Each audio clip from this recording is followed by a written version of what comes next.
കാതോർക്കാം. എല്ലാവരും ശ്രദ്ധയോടുകൂടെ ആയിരിക്കുക. അത്ര വിലയേറിയ കാര്യങ്ങളാണ് അച്ഛൻ നമ്മോട് പങ്കുവയ്ക്കുന്നത്. വാക്കുകൾ മാത്രമല്ല, ജീവിതം കൊണ്ടും സുവിശേഷം പ്രഘോഷിക്കുന്ന ഒരു വന്യ പുരോഹിതനാണ് ബോബി ജോസ് അച്ഛൻ. അച്ഛനെ ഏറെ സന്തോഷത്തോടു കൂടി നിറഞ്ഞ കയ്യടികളോടുകൂടെ നമുക്കിവിടേക്ക് സ്വാഗതം ചെയ്യാം.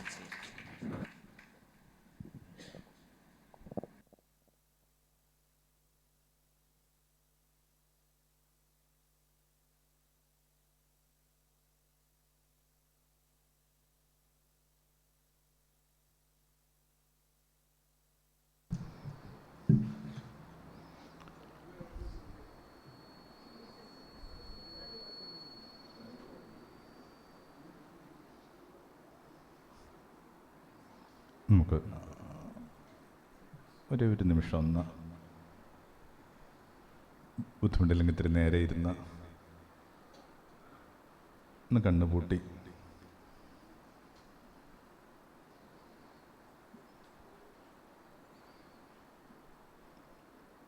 നമ്മൾ ഈ ദിവസങ്ങളിലൊക്കെ അനവധിയായ കാര്യങ്ങൾക്ക് വേണ്ടി അർത്ഥിക്കുന്നുണ്ട്.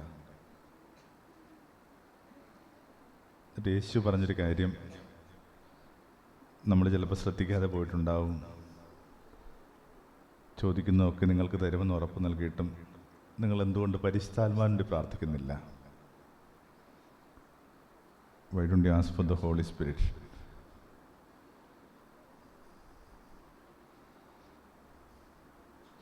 ജ്ഞാനത്തിൻ്റെയും ആനന്ദത്തിൻ്റെയും സത്യത്തിൻ്റെയും സ്നേഹത്തിൻ്റെയും ഒക്കെ ഭാവത്തിൻ്റെ പേരാണ് പരിശുദ്ധാത്മാവ്. Why don't you ask for the Holy Spirit? ഇത്തിരി നേരം ഒന്ന് കണ്ണുപൂട്ടിയിരുന്ന്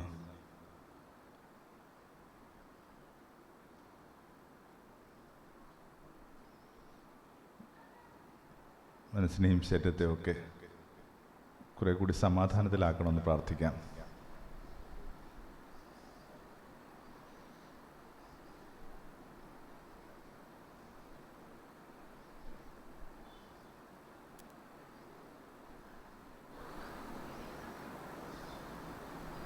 റൂഹ എന്ന വാക്കാണ് നമ്മൾ ഉപയോഗിക്കുന്ന അർത്ഥം കാറ്റെന്നാണ്. കാറ്റിങ്ങനെ സദാ നമുക്ക് മീതെ ചലിക്കുന്നുണ്ട്.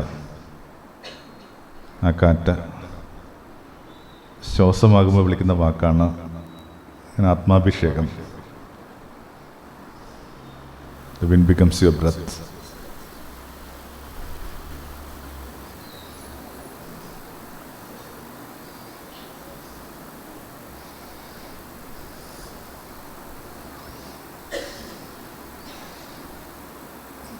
ഒരുമിച്ചൊരു നന്മറിഞ്ഞ പറയും പ്രാർത്ഥിക്കാം. നന്മറിഞ്ഞ പറയുമ്പോൾ സ്വസ്തി കർത്താവ് അങ്ങയുടെ കൂടെ സ്ത്രീകൾ അനുഗ്രഹിക്കപ്പെട്ടവളാ, അങ്ങയുടെ ദുരിതത്തിന് ഫലമായി ഈശോ അനുഗ്രഹിക്കപ്പെട്ടവനാവുന്നു.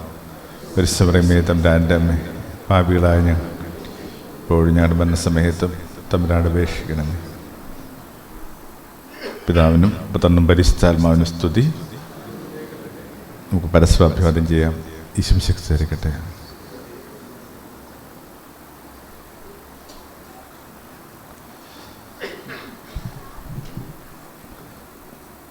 എല്ലാവരുടെയും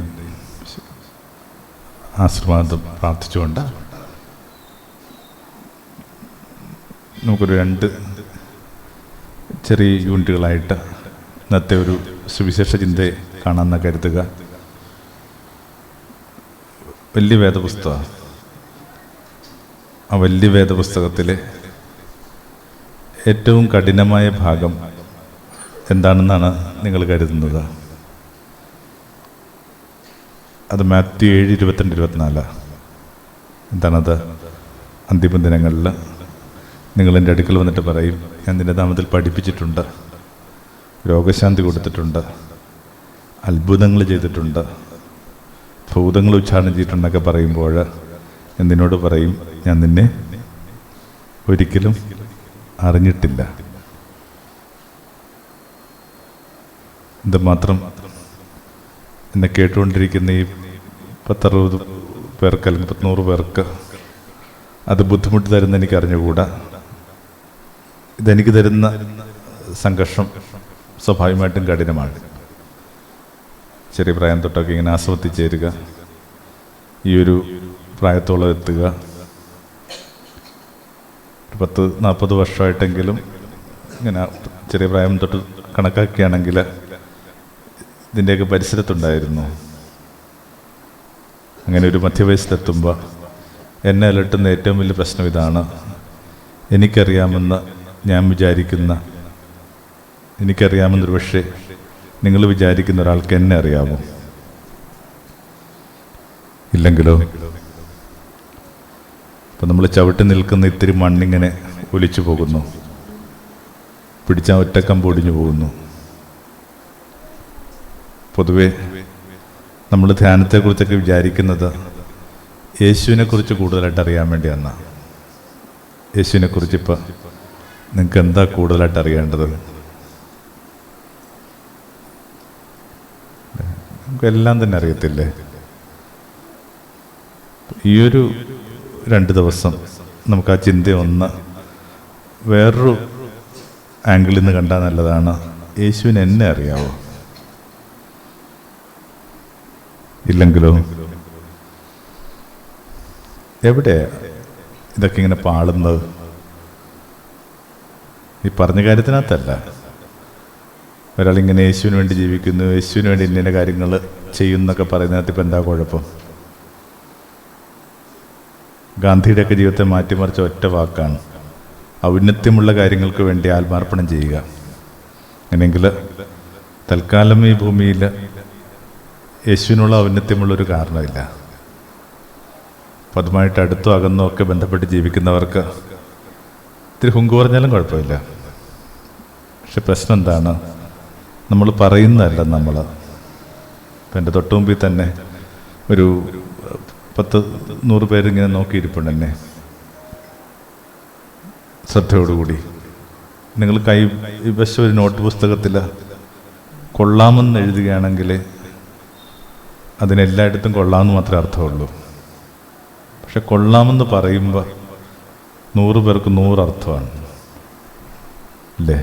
കഠിന നിരാശയിലൊക്കെ മനുഷ്യർ പറയുന്ന വാക്കാണ് എന്താ? കൊള്ളാം.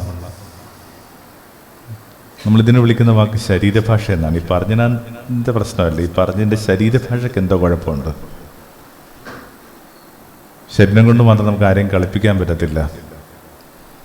ദുഃഖമില്ലെന്ന് നിങ്ങൾ പറയുമ്പോഴും നിങ്ങൾ കൂനിപ്പിടിച്ചിരിക്കുന്ന രീതിക്കകത്ത് ദുഃഖമുണ്ട്. ക്ഷോഭമില്ലെന്ന് പറയുമ്പോഴും ശരീരം പറയുന്നുണ്ട് അങ്ങനെയല്ല. Body can now betray. ശരീരം കൊണ്ട് നമുക്ക് ആരെയും കളിപ്പിക്കാൻ പറ്റത്തില്ല. നമുക്ക് ശരീരഭാഷയുള്ളതുപോലെ വേദപുസ്തകത്തിനൊരു ശരീരഭാഷയുണ്ട്. വേദപുസ്തകത്തിൻ്റെ ശരീരഭാഷയെ നമ്മൾ വിളിക്കുന്ന വാക്ക് ടെക്സ്റ്റർ എന്നാണ്. ടെക്സ്റ്റാസ് ടെക്സ്റ്റർ.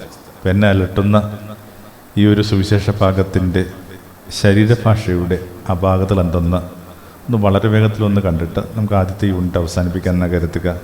ഒരു 5 തെറ്റിദ്ധാരണയാണ്. ഒന്ന്, നമ്മൾ ചെയ്യുന്നതാണ് നമ്മളെന്ന് തെറ്റിദ്ധാരണ. എന്താ നിൻ്റെ ആത്മീയം എന്ന് പറയുമ്പോൾ ഒരാൾ പറയുന്നു വെളുപ്പിനെ എഴുന്നേൽക്കുന്നുണ്ട്, വേദപുസ്തകം വായിക്കുന്നുണ്ട്, കർണക്കൊന്ത ചൊല്ലുന്നുണ്ട്, കൃത്യമായിട്ടെന്നും പള്ളിയിൽ പോകുന്നുണ്ട്, നോമ്പ് നോക്കുന്നുണ്ട്, കുറച്ച് വിൻസെൻ്റ് ഇപ്പോൾ പ്രവർത്തനങ്ങളൊക്കെ ഉണ്ട്, കുറച്ച് കമ്പാഷൻ ആക്ടിവിറ്റീസൊക്കെ ഉണ്ട്. അങ്ങനെ ചെയ്യുന്ന കാര്യങ്ങളുടെ പട്ടിക അതും കൂടി ചേർന്നിട്ടൊക്കെ തന്നെ ആയിരിക്കാം. പക്ഷെ ശരിക്കും അത് തന്നെയാണോ ഈ ആത്മീയം എന്ന് പറയുന്നത്? അല്ലെന്ന് പിടുത്തം കിട്ടാനായിട്ട് ഒരു കുഞ്ഞു കാര്യം ഓർത്താൽ മതി. ഇപ്പം അമ്മയെക്കുറിച്ചൊരു 10 വാക്ക് എഴുതാനായിട്ട് നമ്മൾ ആവശ്യപ്പെടുകയാണെങ്കിൽ അത് ഏറ്റവും എളുപ്പത്തിൽ എഴുതി തീർക്കാൻ പോകുന്ന ഈ ചെറിയ മക്കളാണ്. കാരണം അവരുടെ മക്കൾ യങ്ങായിരിക്കും, ചെറുപ്പമായിരിക്കും.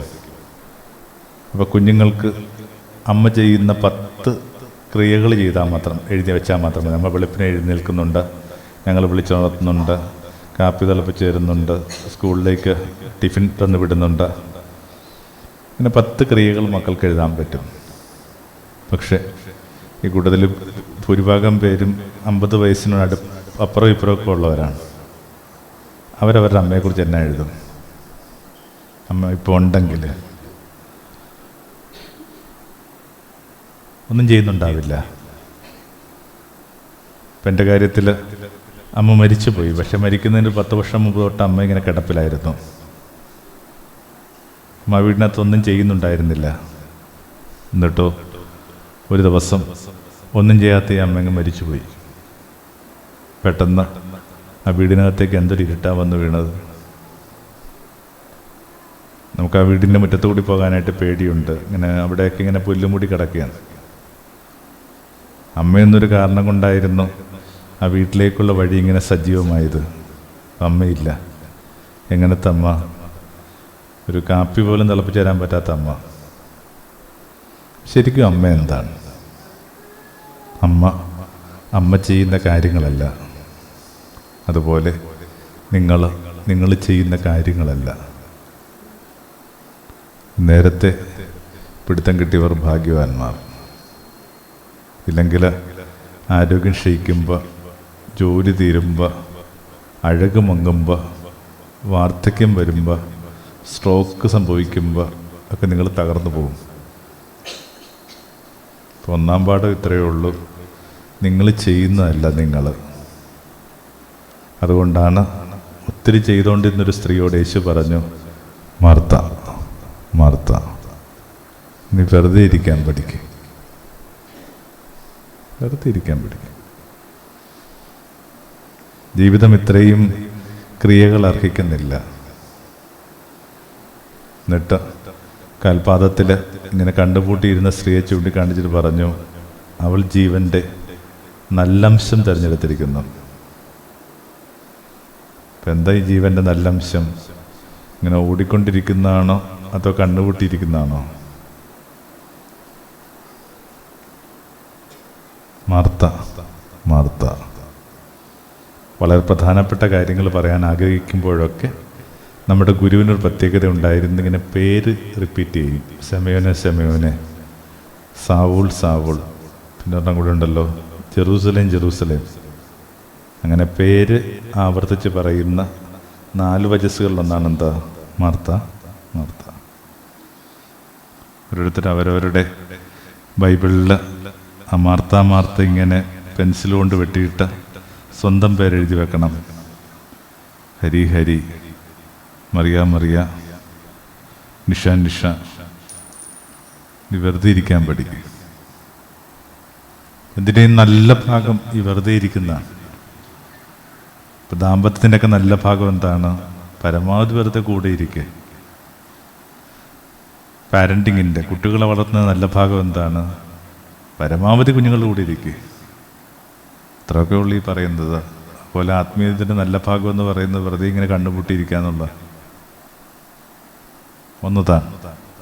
2, ഈ ചെയ്യാതെയും ജീവിക്കാൻ പറ്റത്തില്ല, ചെയ്തേ പറ്റൂ. അല്ലാതെ എങ്ങനെയാണ് ഓരോ കാര്യങ്ങൾ മുമ്പോട്ട് പോകുന്നത്? അപ്പോൾ രണ്ടാമത്തതിൻ്റെ പ്രശ്നം, ഈ ചെയ്യുന്നതിനകത്തൊരു സ്നേഹമുണ്ടോ? ഞാൻ പറഞ്ഞു, എനിക്ക് ബുദ്ധിമുട്ടുണ്ടാക്കുന്ന ഒരു സുവിശേഷ ഭാഗത്തിൻ്റെ ശരീരഭാഷയെ നമ്മളൊന്ന് നോക്കേണ്ട. Body language. എപ്പോഴാണ് മനുഷ്യ പട്ടിക പറയുന്നത്? സ്നേഹം കുറയുമ്പോഴാണ്. ഒരു വീടിനകത്ത് ഒരു ആൾ പറയുന്നു, എന്തുമാത്രം കാര്യങ്ങൾ വേണ്ടെന്ന് വെച്ചിട്ടുണ്ട്, എന്തുമാത്രം പട്ടിണി കിടന്നിട്ടുണ്ട്, എന്തുമാത്രം അലഞ്ഞിട്ടുണ്ട്, ഇന്ന കാര്യങ്ങൾ ഞാനിവിടെ ചെയ്തിട്ടുണ്ടെന്നൊക്കെ പറഞ്ഞ് ഇങ്ങനെ പട്ടിക പറയുമ്പോൾ നമുക്ക് പേടി വരും. അല്ല, സ്നേഹം കുറയുകയാണോ? കാരണം സ്നേഹത്തിൽ മനുഷ്യനിങ്ങനെ പട്ടികയൊന്നും പറയാറില്ല. 2താണ്, ഈ ചെയ്യുന്നതിനകത്തൊക്കെ ഒരു സ്നേഹമുണ്ടോ? ലോകത്തെ ഏറ്റവും എളുപ്പത്തിൽ നമുക്ക് പിടുത്തം കിട്ടാവുന്ന കാര്യം സ്നേഹക്കുറവാണ്. എൻ്റെ ഈ സംഭാഷണം അപ്പോൾ തുടങ്ങിയിട്ടൊരു 5 മിനിറ്റ് കഴിയുന്നു, അല്ലെങ്കിൽ ഒരു 10 മിനിറ്റ് എടുക്കുന്നു. ഇതിനകം നിങ്ങൾക്ക് പിടുത്തം കിട്ടിയിട്ടുണ്ടാവും ഇത് പറയുന്ന ആൾക്ക് ആരെക്കുറിച്ചാണോ പറയുന്ന ആളുടെ സ്നേഹമുണ്ടോ ഇല്ലയെന്ന്. ഈ വോയിസ് മോഡുലേഷൻ പോലും ചിലപ്പോൾ അതിനെ നിശ്ചയിക്കുന്നുണ്ടാവും. നമുക്ക് പെട്ടെന്ന് കിട്ടുന്നൊരു തോന്നലാണ് ഈ സ്നേഹമുണ്ടോ സ്നേഹമില്ലയോ. ഒട്ടിസം ഉള്ള കുറച്ച് കുഞ്ഞുങ്ങളെ ശ്രദ്ധിക്കുന്ന ഒരിടത്തിൽ ഞാൻ വല്ലപ്പോഴും പോകാറുണ്ട്. നമ്മുടെ ഏറ്റവും ചെറിയ ഭാവവ്യത്യാസങ്ങൾ പോലും തിരിച്ചറിയുന്ന ഈ കുഞ്ഞുങ്ങളാണ്. നമുക്ക് എന്തെങ്കിലുമൊക്കെ ഒരു സ്നേഹക്കുറവുള്ളൊരു ദിവസമാണെങ്കിൽ ഈ കുഞ്ഞുങ്ങൾ അടുത്ത് വരത്തില്ല. 2 ചെയ്യുന്ന കാര്യങ്ങൾക്കകത്ത് സ്നേഹമുണ്ടോ? അതുകൊണ്ടാണ് ശിമയോൻ്റെ വിരുന്നുമേശയിലിരിക്കുമ്പോൾ യേശു ഹാപ്പി അല്ല. അപ്പം അവിടേക്ക് വരാൻ പാടില്ലാത്ത, അനുവാദമില്ലാത്ത, ക്ഷണമില്ലാത്തൊരു സ്ത്രീ അപ്പം തോന്നിയൊരു ഇച്ഛാശക്തി കയറി വന്നു. എന്നിട്ട് അവൻ്റെ കാൽച്ചുവട്ടിലിരുന്നു. ഇടറിപ്പോയൊരു സ്ത്രീയാണ്. അതുകൊണ്ട് ഇന്നോളം കണ്ടുള്ളതൊക്കെ ഇടറിയ മനുഷ്യരുടെ കാൽപാദങ്ങളാണ്. ജീവിതത്തിൽ ആദ്യമായിട്ട് ഇടറാത്തൊരു മനുഷ്യൻ്റെ കാൽപാദം കണ്ടപ്പോൾ കരയണം തോന്നി. വല്യവായി നിലവിളിച്ചു. കണ്ണീര് കൊണ്ട് പാദം കഴുകി തലമുടി കൊണ്ട് തുടച്ചു. തെരുതെരാ ചുംബിച്ചുകൊണ്ടേയിരുന്നു. അവൻ്റെ ആതിഥേയം മനസ്സിൽ വിചാരിച്ചു, ഏതൊരു സ്ത്രീയാണ് ഇവനെ തൊടുന്നവനറിയാവോ? യേശുവിന് ആകപ്പാട് അറിയാവുന്ന കാര്യങ്ങൾ, ഈ ഉള്ളിലൂടെ പോകുന്ന കാര്യങ്ങൾ വായിച്ചെടുക്കുകയാണ്. അവിടുന്ന് വായിച്ചെടുത്തു. ശിമയോനെ നോക്കണം, അവളെത്രയാണ് സ്നേഹിക്കുന്നത്. അതിനർത്ഥം എന്താണ്? ഇപ്പോൾ നീ ഏർപ്പെടുന്ന കാര്യത്തിനകത്ത് സ്നേഹമില്ല. നമ്മൾ ഏർപ്പെടുന്ന കാര്യങ്ങൾക്കകത്ത് സ്നേഹമുണ്ടോ? ഇപ്പോൾ കുർബാന വിളമ്പുന്ന പുരോഹിതൻ, ഞാൻ എൻ്റെ തന്നെ കോണ്ടസ്റ്റ് ആലോചിക്കുകയാണ്. ചിലപ്പോൾ അതൊരു രീതി കണക്കോ ശീലം കണക്കോ എല്ലാ ദിവസവും ചെയ്യുന്നൊരു കാര്യം, ഏർപ്പെടുന്നൊരു കാര്യമായതുകൊണ്ട് എപ്പോഴും അതിനകത്ത് ഒരു ഏകാഗ്രത ഉണ്ടാവണമെന്നില്ല. പക്ഷെ അത് കൂടിക്കൊണ്ടിരിക്കുന്ന ഒരാളുടെ കണ്ണ് നിറഞ്ഞൊഴുകുമ്പോൾ എൻ്റെ മീതെ അവിടുത്തെ കരങ്ങൾ വന്ന് തൊടും. എന്നിട്ട് പറയും, നോക്ക് അവരെത്രയാണ് സ്നേഹിക്കുന്നത്, നോക്ക് അവരെത്രയാണ് സ്നേഹിക്കുന്നത്. രണ്ടതാണ്, ഈ ചെയ്യുന്ന കാര്യങ്ങൾക്കത്തൊക്കെ ഒരു സ്നേഹമുണ്ടോ? 3, ഇങ്ങനെ ശക്തമായ അഹം. ഞാൻ അത് ചെയ്തിട്ടുണ്ട്, ഇത് ചെയ്തിട്ടുണ്ട്. ലോകത്തെ ഏറ്റവും മോശപ്പെട്ട വാക്കാണ് ഈ ഞാനെന്ന് പറയുന്നൊരു വാക്ക്. നിങ്ങൾക്ക് ഏതെങ്കിലും തരത്തിൽ അവിടുന്നുമായി പറ്റി ജീവിക്കാൻ ആഗ്രഹിക്കുന്നുണ്ടെങ്കിൽ ആദ്യം പുറത്ത് കിടക്കേണ്ടത് ആ വാക്കിനകത്തു നിന്നാണ്. ഞാൻ അഹങ്കാരമല്ല. അഹങ്കാരം ഒന്നും ഒരാൾക്കും ഇപ്പം ഇല്ല, എങ്ങുമില്ല അഹങ്കാരം. പക്ഷെ ശക്തമായ അഹമുണ്ട്. അതിനകത്തുനിന്ന് പുറത്തു കിടക്കാനുള്ള ക്ഷണമാണ് 3ാമത്തത്. ആരെങ്കിലും എന്നെ അനുഗമിക്കാൻ ആശിക്കുന്നുണ്ടെങ്കിൽ അടുത്ത വരി എന്താണ്? അവൻ തന്നെ ഉപേക്ഷിക്കട്ടെ. ഏറ്റവും അടുത്ത ദിവസം നിങ്ങൾ എപ്പോഴാണ് നിങ്ങളെ തന്നെ ഉപേക്ഷിച്ചത്? ഒരു തർക്കത്തിനകത്ത്, വീട്ടിനകത്തൊരു തർക്കത്തിനകത്ത് പോലും എപ്പോഴാണ് നിങ്ങൾ നിശബ്ദത പാലിച്ചത്? എളുപ്പമല്ല ഇങ്ങനെ അവനവനെ തന്നെ ഉപേക്ഷിക്കുക എന്നുള്ളത്. നമ്മളിപ്പോഴും പറയുന്നത് ഈ പുറത്തുള്ള ചില കാര്യങ്ങൾ ഉപേക്ഷിക്കാൻ വേണ്ടിയാണ്. പത്രോസ് ഇങ്ങനെ വല ഉപേക്ഷിച്ചു, സക്കേവൂസ് ചുങ്കപ്പുര ഉപേക്ഷിച്ചു, അല്ലെങ്കിൽ മത്തായി ചുങ്കപ്പുര ഉപേക്ഷിച്ചു, സക്കേവൂസും തൻ്റെ ധനം ഉപേക്ഷിച്ചു. ഒന്നും അവിടെ നിന്ന് പറഞ്ഞില്ല, നിന്നെ ഉപേക്ഷിക്കുക. കുറച്ചുകൂടി നമുക്ക് നമ്മളെയൊക്കെ ഉപേക്ഷിക്കാനായിട്ട് പറ്റിയിരുന്നെങ്കിൽ എന്തുമാത്രം ഭംഗിയുള്ളൊരു ജീവിതം ഉണ്ടായേനെ. ഒരു കുഞ്ഞുദാഹരണത്തിനായിട്ട് ഒരു സോറി പോലും ചിലപ്പോൾ നമുക്ക് പറയാനായിട്ട് ചിലപ്പോൾ പറ്റത്തില്ല. ലോകത്തെ ഏറ്റവും അത്ഭുതം തരുന്ന വാക്ക് ഈ സോറി എന്ന് പറയുന്നൊരു വാക്കാണ്. എന്നിട്ട് അതുപോലും പറയാനായിട്ട് ചിലപ്പോൾ നമുക്ക് ഇത്രയും ധൈര്യമില്ലാതെ പോകുന്നത് എന്തുകൊണ്ടാണ്? ചിലപ്പോൾ നേരാമണ്ണൊരു സോറി പറഞ്ഞിരുന്നെങ്കിൽ ഇങ്ങനെ രണ്ടിടത്തായിട്ട് ഉറങ്ങേണ്ടി വന്നിരുന്ന ചില കുഞ്ഞുങ്ങളൊക്കെ ഈ അച്ഛൻ്റെ അമ്മയുടെയൊക്കെ നടുവിൽ കിടന്നുറങ്ങിയേനെ. 3 ഇങ്ങനെയാണ്. ഇങ്ങനെ അവനവൻ എന്ന് പറഞ്ഞ സംഭവം കിടപ്പുണ്ട്. 4 ഒക്കെ ബാക്കിയുള്ളവർക്ക് വേണ്ടിയാണുള്ള തെറ്റിദ്ധാരണ. ഞാൻ അത് ചെയ്തിട്ടുണ്ട്, ഇത് ചെയ്തിട്ടുണ്ട്, ഇതിൻ്റെയൊക്കെ ഗുണം ആർക്കോ ലഭിച്ചിട്ടുണ്ട്. അതെ ആട്ടെ, മറ്റുള്ളവർക്ക് ഗുണപ്രദമായ ജീവിതം നിനക്കെന്ത് ഗുണം ചെയ്തിട്ടുണ്ട്? 4ാമത്തത്. കഴിഞ്ഞൊരു 30 വർഷമായിട്ട് ഞാനിങ്ങനെ ഏതെങ്കിലുമൊക്കെ ഇടങ്ങളിൽ നിന്ന് സന്ധികളിൽ ഇങ്ങനെ സുവിശേഷം പറയുന്നുണ്ട്. അപ്പം അങ്ങനെയൊക്കെ ജീവിക്കുന്ന ഒരാളെന്ന നിലയിൽ എന്നെ കാണുമ്പോൾ നിങ്ങൾക്ക് സന്തോഷം വരണ്ടേ? സുവിശേഷം പറയുന്ന ഒരാളല്ലേ. നിങ്ങളേർപ്പെടുന്ന കാര്യത്തിൽ എന്തുകൊണ്ടാണ് നിങ്ങളെ സഹായിക്കാത്തത്? പാട്ടുപാടുന്ന ഈ കുഞ്ഞുമക്കളൊക്കെ മുതിരുമ്പോൾ ഇങ്ങനെ അപസ്വതകളില്ലാതെ ജീവിക്കണം നമ്മൾ ആഗ്രഹിക്കുന്നില്ലേ? താളപ്പിഴകളൊന്നുമില്ലാതെ കൃഷി ചെയ്യുന്നൊരു മനുഷ്യൻ ഒരു 19 വയസ്സൊക്കെ ആകുമ്പോൾ ജൈവ മനുഷ്യനാവത്തില്ലേ? നിങ്ങളൊരു അധ്യാപികയായിട്ട് സ്കൂളിൽ ജോലി ചെയ്ത് തുടങ്ങുമ്പോൾ റിട്ടയർ ചെയ്യുമ്പോൾ ആചാര്യയാവണ്ടേ? നമ്മളേർപ്പെടുന്ന കാര്യത്തിൽ എന്തുകൊണ്ടാണ് നമ്മളെ സഹായിക്കാത്തത്? അതാണ് നാലാമത്തത്. ഇങ്ങനെ അവനവനെ കുറച്ചുകൂടി ഒന്ന് ശ്രദ്ധിച്ചാൽ നല്ലതായിരിക്കും. ഈ ദേശത്തിൻ്റെ ഗുരു എന്നൊക്കെ ഞാൻ വിചാരിക്കുന്നത് നാരായണ ഗുരുദേവനാണ്, ശ്രീനാരായണ ഗുരുദേവൻ. അദ്ദേഹത്തിൻ്റെ പ്രതിഷ്ഠ എന്ന് പറയുന്ന, അവസാനത്തെ പ്രതിഷ്ഠ എന്ന് പറയുന്ന കണ്ണാടി പ്രതിഷ്ഠയാണ്. എന്താ കണ്ണാടി എന്ന് പറയുന്നത്? വെളുപ്പിനെ കുളിച്ചു തൊഴുതു വരുന്നൊരു ഭക്തൻ ഈ വിളക്കുകൾക്കിടയിലൂടെ ശ്രീകോവിലേക്ക് നോക്കുമ്പോൾ ഒരു ചെറിയ കണ്ണാടിച്ചില്ലുണ്ട്, അതിനകത്ത് തൻ്റെ തന്നെ ഭാഗികമായ രൂപം കാണുന്നു. അതിനെ നോക്കി നിങ്ങൾക്ക് നമസ്കരിക്കാൻ പറ്റുമോ? Can you appreciate your self image? നിങ്ങൾക്ക് നിങ്ങളെ നമസ്കരിക്കാൻ പറ്റുമോ? യേശു നല്ല ഒരു ബുദ്ധിയുള്ള ഒരാളായിട്ട് തന്നെ നമ്മൾ മനസ്സിലാക്കണം. അവിടെ സ്നേഹിക്കുമ്പോൾ പറഞ്ഞെങ്ങനെയാണ്? നീ നിന്നെ സ്നേഹിച്ചതുപോലെ. നീ ഇവിടെ ഇരിക്കുന്ന ഈ 100 പേരെയും ചലഞ്ച് ചെയ്യുകയാണ്. സ്വയം സ്നേഹിച്ചു എന്ന് പറയാൻ ധൈര്യമുള്ള എത്ര പേര് ഈ കൂട്ടത്തിലുണ്ട്?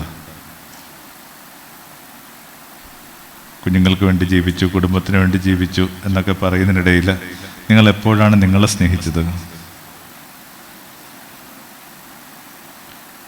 അപ്പോൾ 4താണ് ഇങ്ങനെ. ഈ അവനവനോട് കുറച്ചുകൂടിയൊക്കെ ഒരു ശ്രദ്ധയും സ്നേഹവും സൗഹൃദവും കൊടുത്താൽ നല്ലതായിരിക്കും. അവനവന് ചില സമയമൊക്കെ ഒന്ന് കണ്ടെത്തിയാൽ നല്ലതായിരിക്കും. ഉത്തമഗീതത്തിനകത്തൊരു വരി കിടപ്പുണ്ട്, ഈ മറ്റുള്ളവരുടെ മുന്തിരിത്തോപ്പുകൾക്ക് കാവൽ നിന്നിട്ട് എൻ്റെ മുന്തിരിത്തോപ്പ് മറന്നുപോയി. 5 ഇല്ലാതെ പോകുന്ന നീതിബോധം. ആ ഭാഗം അവസാനിക്കുന്നത് ഇങ്ങനെയാണ്: അനീതി പ്രവർത്തിക്കുന്നവരെ എല്ലാം നകന്നു പോവുക.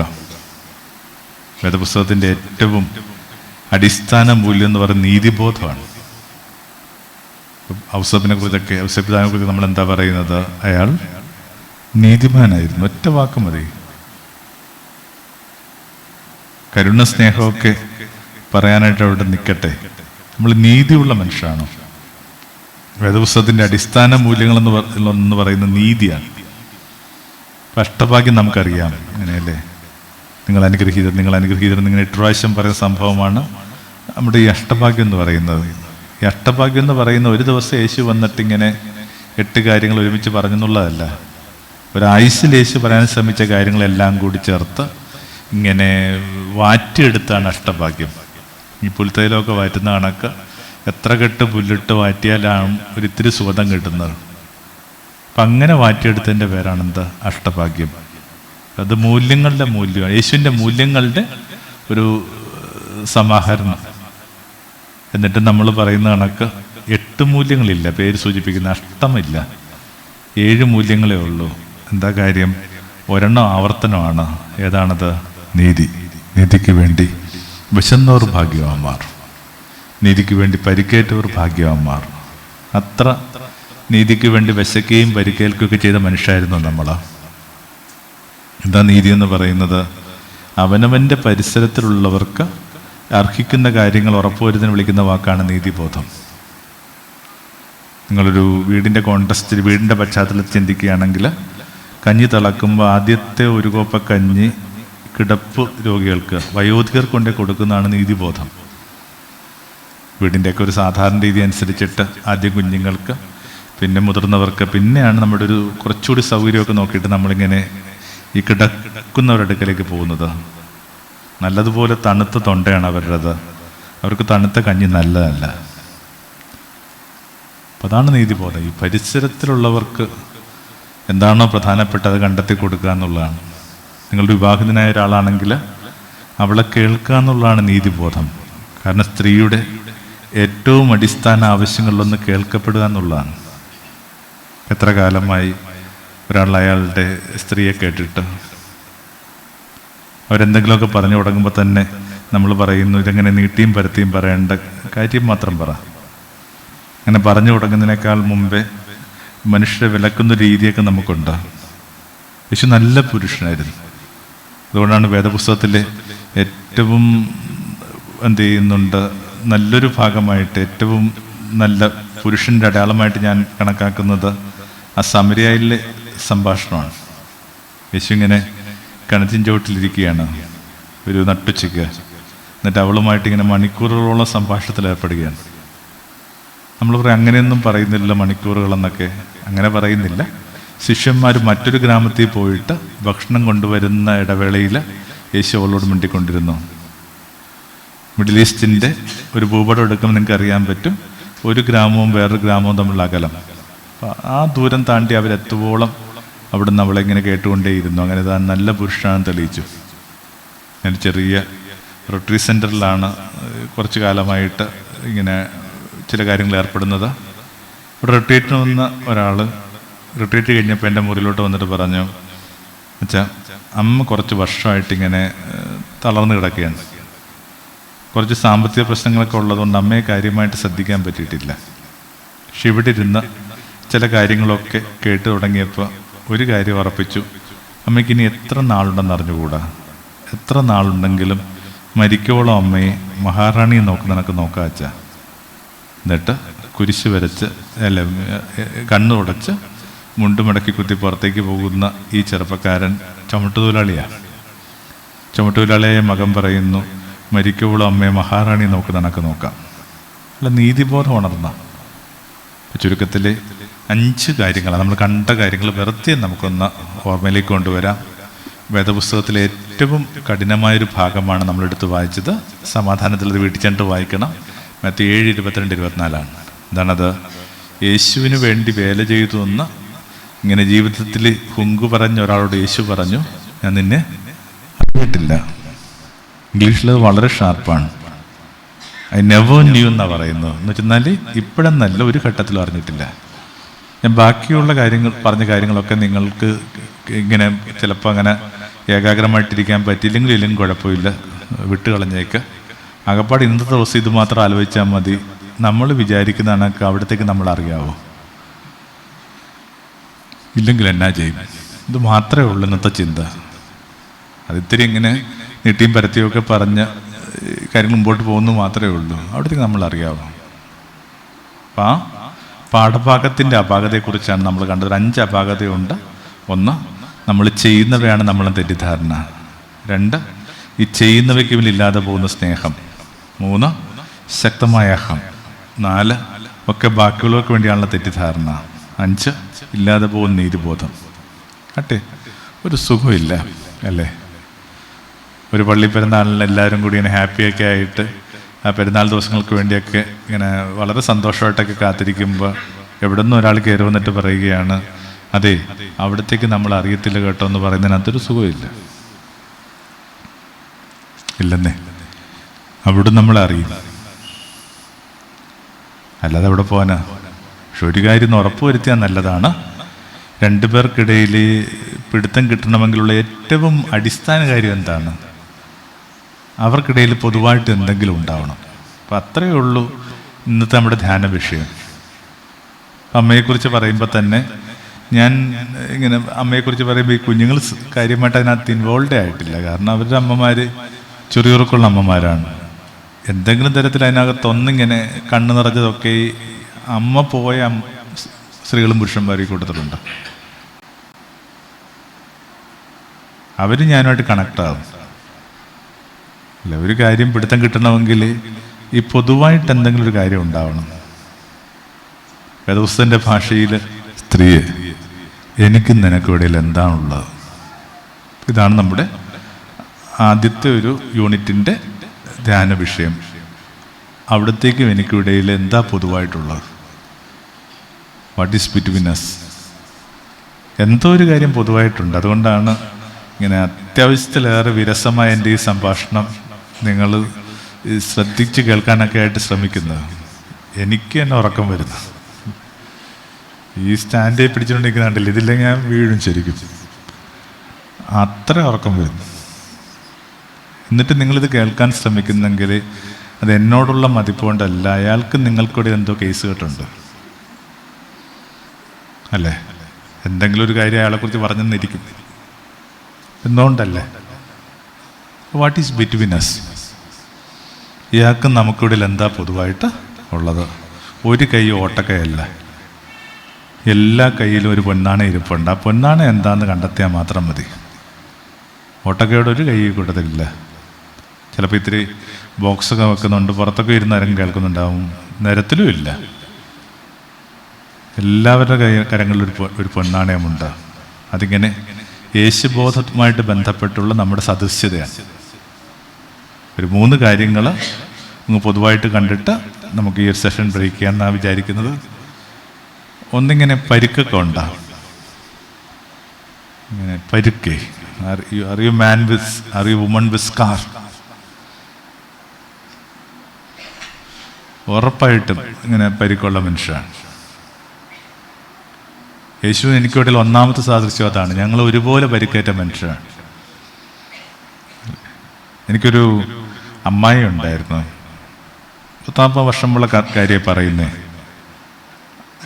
അമ്മായി ആ നാട്ടിലെ ആകപ്പാടുള്ള യുക്തിവാദിയായിരുന്നു. പള്ളിയിൽ പോകത്തില്ല. ഇന്നത്തെ കാലത്തൊക്കെ ഇങ്ങനെ സ്ത്രീകളൊക്കെ പള്ളിയിൽ പോകാത്ത വളരെ അപൂർവമാണ്. പള്ളിയിൽ പോലെന്ന് മാത്രമല്ല, വീട്ടിൽ കുടുംബ പ്രാർത്ഥനയൊക്കെ ചൊല്ലിക്കഴിഞ്ഞിട്ട് നമ്മളിങ്ങനെ സ്തുതി കൊടുക്കാനായിട്ട് ചെല്ലുമ്പോൾ അമ്മായി തിരിഞ്ഞിരിക്കും. പക്ഷേ ഈ അമ്മായി ആകപ്പാടെ പള്ളിയിൽ പോകുന്നത് ദുഃഖ വെള്ളിയാഴ്ച മാത്രമാണ്. കാരണം ആ ദുഃഖ വെള്ളിയാഴ്ച അമ്മായി യേശു തമ്മിൽ കണക്ട് ആവുന്നു.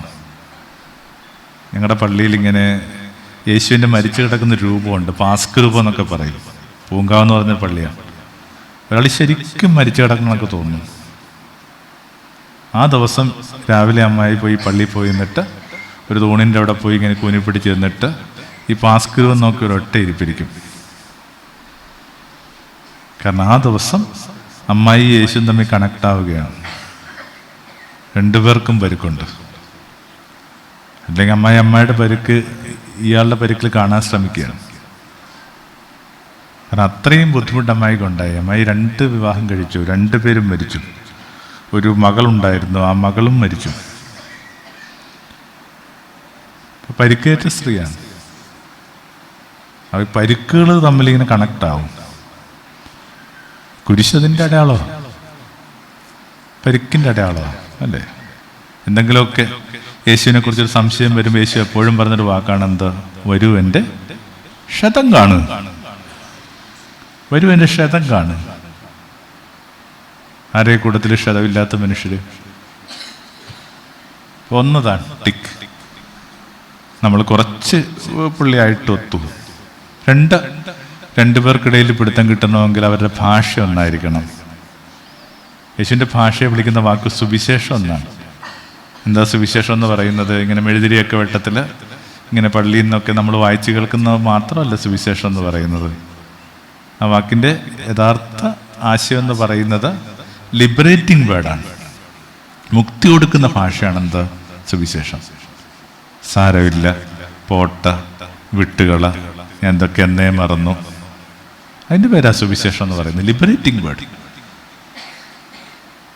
ഇപ്പം ഞാനൊരു കമ്മ്യൂണിറ്റി മെസ്സിലാണ് നിൽക്കുന്നത്. ഇങ്ങനെ കൊച്ചിയിൽ കുറച്ച് പേര് വന്ന് ഇങ്ങനെ ഭക്ഷണം കഴിച്ച് പോകുന്നൊരിടമുണ്ട്. അവർക്കുള്ള ഭക്ഷണമൊക്കെ ഇങ്ങനെ ഒരുക്കി വെക്കാനായിട്ട് ഇങ്ങനെ വോളണ്ടിയേഴ്സ് വരും. എല്ലാ ദിവസവും ഇങ്ങനെ ഭക്ഷണമുണ്ട്, ഉച്ചയ്ക്കും രാവിലെ ആയിട്ട്. അപ്പോൾ ഒരു ദിവസം നോക്കുമ്പോൾ ഒരു ഗ്ലാസ് ഇങ്ങനെ ഉടനെ സ്വരം കേട്ട് എന്താ പറ്റിയെന്നറിയാനായിട്ട് നോക്കിക്കഴിയുമ്പോഴേക്കും ഈ ഗ്ലാസ് ഉടഞ്ഞ് കിടപ്പുണ്ട്. ഈ ഉടച്ച് താരാന്നൊരു പിടുത്തവും കിട്ടുന്നില്ല. നോക്കുമ്പോൾ എൻ്റെ അതേ പ്രായമുള്ള 2 വർഷം മുമ്പ് ഇങ്ങനെ സ്കൂളിൽ നിന്ന് റിട്ടയർ ചെയ്തൊരു ടീച്ചർ ഇങ്ങനെ കഥകിന് പുറകിലായിട്ട് ഇങ്ങനെ ഒളിച്ചു നിൽപ്പുണ്ട്. ഈ പ്രായത്തിലൊക്കെ മനുഷ്യർ ഈ കഥകിന് പിന്നിലൊക്കെ ഒളിച്ചിരിക്കുന്നതിനകത്തൊരു രസമില്ല. എന്നുവെച്ചാൽ എന്തൊക്കെ കാണിക്കണം. അപ്പം അവരിങ്ങനെ നന്നായിട്ട് വിറച്ചാ നിൽക്കുന്നത്. അവർ പറഞ്ഞു, എനിക്കൊരു കുഞ്ഞു പ്രശ്നമുണ്ട്, ചെറുപ്പം തൊട്ടേ അതുണ്ട്. എന്താണത്? എനിക്ക് ഈ ബട്ടർ ഫിംഗർ എന്നും പറഞ്ഞൊരു പ്രശ്നമുണ്ട്. ഈ വെണ്ണവിരൽ. എന്താണ് ബട്ടർ ഫിംഗർ എന്ന് പറയുന്നത്? എന്തെടുത്താലും കയ്യിൽ നിന്ന് ഇങ്ങനെ വഴുതി പോകും. ഇപ്പം ചെറുപ്പം തൊട്ടേ ഇങ്ങനെ ഞാൻ കേട്ടോണ്ടിരിക്കുന്നൊരു വാക്കാണ്, സൂക്ഷിച്ചെടുക്കണം, ദേഹം പൊട്ടിച്ചു. അങ്ങനെ ചെറുപ്പം തൊട്ട് കേട്ട് ഇപ്പോൾ ഒരു 19-56 വയസ്സിൽ കമ്പോളത്തിൽ ഒരു 16 രൂപ പോലും വിലയില്ലാത്ത ഒരു ഗ്ലാസ് ഉടഞ്ഞു പോകുന്നതിൻ്റെ പേരിൽ ഒരു സ്ത്രീ നിന്നിങ്ങനെ വിറക്കുകയാണ്. നിങ്ങളുടെ കൂടെ പാർത്തൊരു സ്ത്രീ സാരമില്ല, കുഴപ്പമില്ല എന്ന് പറഞ്ഞൊരു വാക്ക് കേൾക്കാതെ നിങ്ങളുടെ ജീവിതത്തിൽ നിന്ന് എന്തെങ്കിലുമൊക്കെ ഇറങ്ങിപ്പോകുമ്പോൾ നിങ്ങൾ എവിടെ പോയി ഭാവഭാരമൊക്കെ വീട്ടും? 2താണ് ഇങ്ങനെ ലിബറേറ്റിംഗ് വേർഡ്. ഇങ്ങനെ മനുഷ്യർ സമാധാനമുള്ള ഭാഷ കൊടുക്കുക. ഇപ്പം എൻ്റെ അനുജൻ അവൻ്റെ അവൻ CA പരീക്ഷയൊക്കെ പാസ്സാകുന്നത് കുറേ വൈകിയാണ്.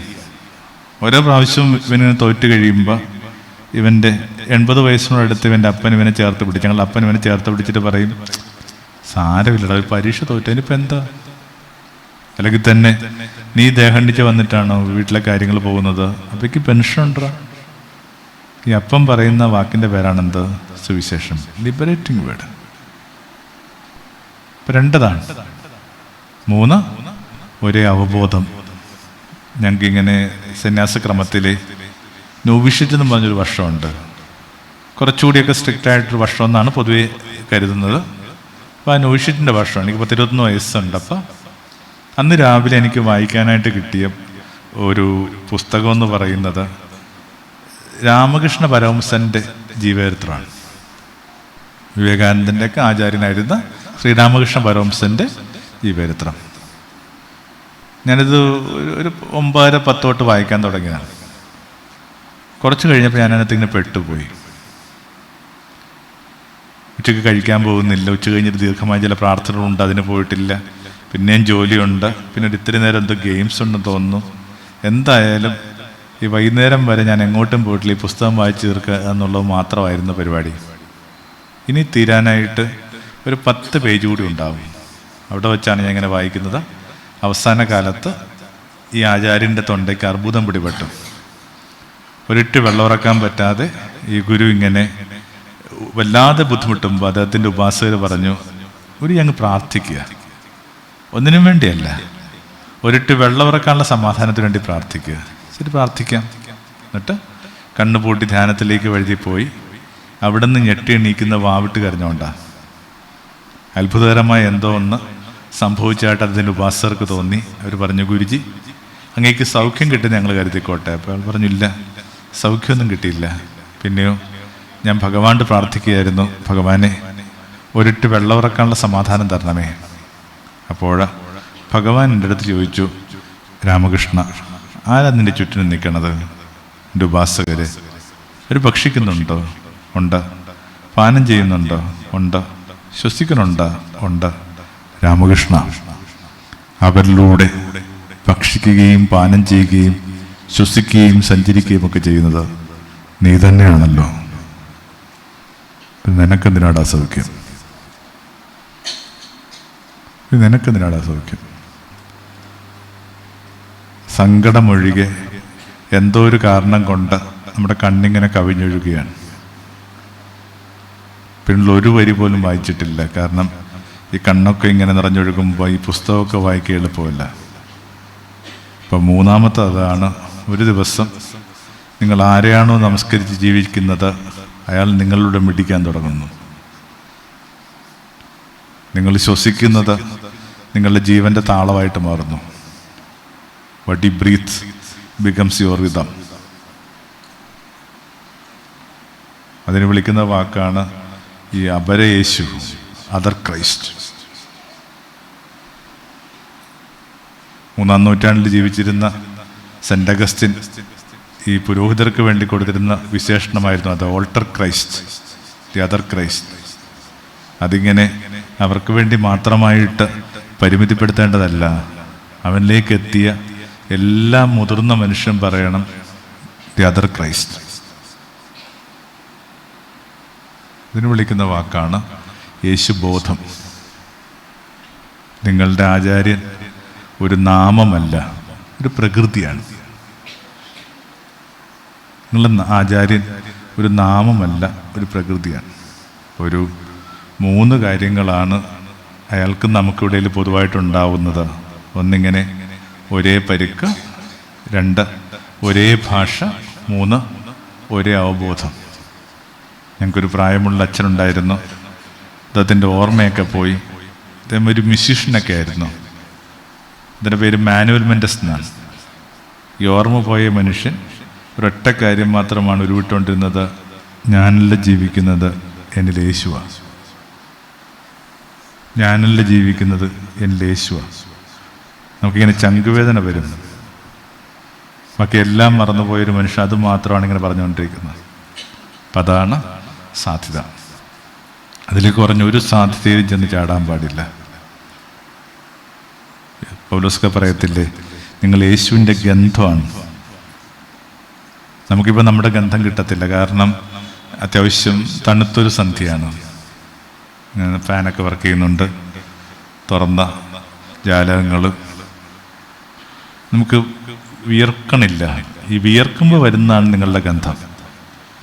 ഇതിൽ ഓരോരോ ഘട്ടത്തിൽ വിയർക്കുമ്പോൾ നിങ്ങളിൽ നിന്ന് വരുന്ന ഗന്ധം ആരുടേതാണ്? ആശ്രമത്തിൽ പാതിരിയായപ്പോൾ ഒരു ചെറുപ്പക്കാരനെയും കൂട്ടി 2 കൂട്ടുകാരും അച്ഛനും അമ്മയും കൂടി വന്നു. ഇത്രയും രാത്രി വരുന്ന എന്തിനാണ്? നാളെ അവൻ്റെ മനസ്സമ്മതമാണ്. ഇന്ന് വൈകുന്നേരമാണ് അറിയുന്നത് പള്ളി വെച്ച് വാക്ക് കൊടുക്കാൻ പോകുന്ന പെൺകുട്ടിക്ക് നല്ലതല്ലാത്തൊരു ഭൂതകാലമുണ്ട്. അവളിങ്ങനെ ആരുടെ കൂടെയൊക്കെ പോയി ചെറിയ പ്രായത്തിൽ പാർത്തിട്ടുണ്ട്. വീട്ടുകാർ പിടിച്ചുകൊണ്ട് വന്നാണ്. കേട്ട മാത്രയിൽ അപ്പനും അമ്മയും കുരിശു വരച്ചു. എന്നിട്ട് പറഞ്ഞു, നോക്കണേ, ഓരോരോ നേരത്ത് ദൈവം നമുക്ക് നേര് കാണിച്ചു തരുന്ന കണ്ടില്ലേ? എന്നാൽ അവൻ പറഞ്ഞു, ഇത് കാണിച്ച ദൈവമല്ല. എന്നുവെച്ചാൽ നാളെ എന്നൊരു ദിവസം ഉണ്ടെങ്കിൽ ഞാൻ പള്ളി വെച്ച് അവൾക്ക് വാക്ക് കൊടുക്കും. അഹങ്കാരമല്ലടാ പറയുന്നത്. അങ്ങനെ തർക്കം നീണ്ട് ഒടുവിൽ ഇവനെ ഇവിടേക്ക് കൊണ്ടുവരുന്നതാണ്.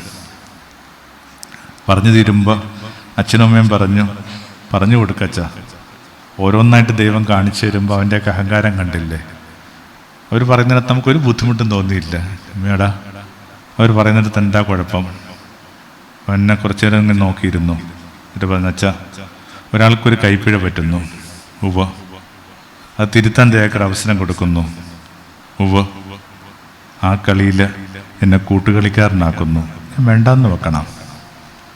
ആവർത്തിച്ച്, ഒരാൾക്കൊരു കൈപ്പിഴ പറ്റുന്നു, അത് തിരുത്താൻ ദയക്കൊരു അവസരം കൊടുക്കുന്നു. ആ കളിയിൽ എന്നെ കൂട്ടുകളിക്കാരനാക്കുന്നു. ഞാൻ വേണ്ടാന്ന് വെക്കണം. നേരത്തെ പറഞ്ഞ കണക്ക് തന്നെ ആവർത്തിക്കും. ഇങ്ങനെ കണ്ണിങ്ങനെ എത്ര കൂട്ടിയിട്ടും കണ്ണ് കവിഞ്ഞൊഴുകും തടയാൻ പറ്റുന്നില്ല. കാരണം ഇത്ര അടുത്ത് നിന്നുകൊണ്ട് ആ ചെറുപ്പക്കാരിൽ ഇങ്ങനെ യേശുവിൻ്റെ ഗന്ധം വരികയാണ്. വിയർക്കുമ്പോൾ നിങ്ങളിൽ നിന്ന് വന്ന ഗന്ധം ആരുടേതാണ്? ഇതിനെ വിളിക്കുന്ന വാക്കാണ് യേശുബോധം, ക്രൈസ്റ്റ് കോൺഷ്യസ്നസ്. നിങ്ങളുടെ ആചാര്യൻ ഒരു നാമമല്ല, ഒരു പ്രകൃതിയാണ്. നമ്മൾ മനസ്സിലാക്കേണ്ട ഒരു കുഞ്ഞു കാര്യം, ഇപ്പോൾ യേശു നാമം എന്നൊക്കെ നമ്മൾ പറയുമ്പോൾ ഓർത്തോളണം, ആ ഒരു പ്രത്യേക സമുദായത്തിൽ, സമൂഹത്തിൽ ഇത് ഏറ്റവും കോമണായ വാക്കായിരുന്നു ജോഷുവ. അപ്പോൾ ആ വാക്കല്ല, ആ വാക്ക് പ്രതിദാനം ചെയ്യുന്നൊരു പ്രകൃതിയാണ് നമ്മൾ രക്ഷിക്കാൻ പോകുന്നത്. പ്രണയത്തിലും മിസ്സിസിലൊക്കെ പറയുന്നൊരു കുഞ്ഞ് കവിത പറഞ്ഞിട്ട് നമുക്കൊരു കുഞ്ഞ് പ്രാർത്ഥനയിൽ സെഷൻ ഒന്ന് ബ്രേക്ക് ചെയ്യാം. ഒരാളിങ്ങനെ അയാൾ സ്നേഹിക്കണ പെൺകുട്ടിയെ കാണാൻ പോവുക. അന്നവർ 2 കിളുന്ത് കുഞ്ഞുങ്ങളാണ്. ചെന്ന് കൊട്ടി, ഒരു കുടിലാണത്. അകത്തുനിന്ന് അവൾ ചോദിച്ചു, ആരാ പുറത്ത്? അയാൾ പറഞ്ഞു, ഞാനാ. അപ്പം അവൾ പറഞ്ഞു, ഇത് കുഞ്ഞു വീടാണ്, കുഞ്ഞു കുടിലാണ്, ഇതിനകത്ത് ഞാൻ തന്നെ ബുദ്ധിമുട്ടിയാണ് പെരുമാറിക്കൊണ്ടിരിക്കണത്. പോയിട്ട് വാ. എന്നാൽ അവിടം വിട്ട് പോയി ഒരു 70 വർഷം അലഞ്ഞു. 70 വർഷങ്ങൾ അലച്ചിലുകൾക്ക് ശേഷം 90-ലെത്തിയൊരു മനുഷ്യൻ കൂനിപ്പിടിച്ച ആ വഴിയിലൂടെ വീണ്ടും വരികയാണ്. ഈ വഴികളൊക്കെ എങ്ങനെ മറക്കാൻ? കുടിലൊക്കെ പൊടിഞ്ഞു തുടങ്ങിയിട്ടുണ്ട്. കൊട്ടി, പകത്തുന്ന അവരുടെ ശബ്ദം. അവരും വയസ്സായിട്ടുണ്ടാവും. ആരാ പുറത്ത്? അപ്പം അയാൾക്ക് ചിരി വരികയാണ്. 70 വർഷം മുമ്പും ഇവർ ചോദിക്കുന്നത് തന്നെയാണ്, ആരാ പുറത്ത്? മനുഷ്യർക്ക് എന്തെങ്കിലും മാറ്റം വേണ്ടേ? അന്ന് ഇത് ഞാനാണെന്ന് പറയാനുള്ള ധൈര്യം ഉണ്ടായിരുന്നു, ഇപ്പം ഇല്ല. കാരണം കഴിഞ്ഞ 70 വർഷങ്ങൾ അവളിൽ മാത്രം അർപ്പിച്ച് ജീവിക്കുകയായിരുന്നു. പറഞ്ഞതൊക്കെ അവളെക്കുറിച്ച്, പാടിയതൊക്കെ അവളെക്കുറിച്ച്, പ്രദക്ഷിണം വെച്ചത് അവളുടെ ഓർമ്മകൾക്ക് ചുറ്റും. ശരിക്കും താൻ ആരാ? അപ്പം അയാൾക്ക് വല്യവായി നിലവിളിക്കണമെന്ന് തോന്നി. അയാൾ പറഞ്ഞു, പുറത്തു നിൽക്കുന്നത് ആരാണെന്നല്ലേ നിനക്കറിയേണ്ടത്? സത്യമായിട്ടും നീ തന്നെയാണ്. സത്യമായിട്ടും നീ തന്നെ. കഴിഞ്ഞ 70 വർഷങ്ങൾ അയാളിങ്ങനെ അവളാക്കി മാറ്റിയിട്ടുണ്ട്. അകത്തുനിന്ന് മുളകീർന്ന കണക്കൊരു നിലവിളി കേട്ടു. കാറ്റ് പിടിച്ചത് കണക്കൊരു സ്ത്രീ പുറത്തേക്ക് ഓടി വന്നിട്ട് അയാളെ കെട്ടിപ്പിടിച്ചു. 2 പേർക്ക് ഇത് വളരെ ഇഷ്ടപ്പെട്ട കവിതയായിരുന്നു, അനേകർക്കും. ഒരാളുടെ പേര് ജോൺ ദ ക്രോസ് എന്നാണ്, ക്രിസ്ത്യൻ സന്യാസിയാണ്, മങ്ക. രണ്ടാമത്തെ ആളുടെ പേര് ജലാലുദ്ദീൻ റൂമി എന്നാണ്, ഇസ്ലാം ആചാര്യനാണ്. ഈ രണ്ടുപേർക്കും ഇഷ്ടമുള്ള ആ ഒരു പ്രിയപ്പെട്ട കവിത ഞാൻ നിങ്ങൾക്കും വിട്ടുതരികയാണ്.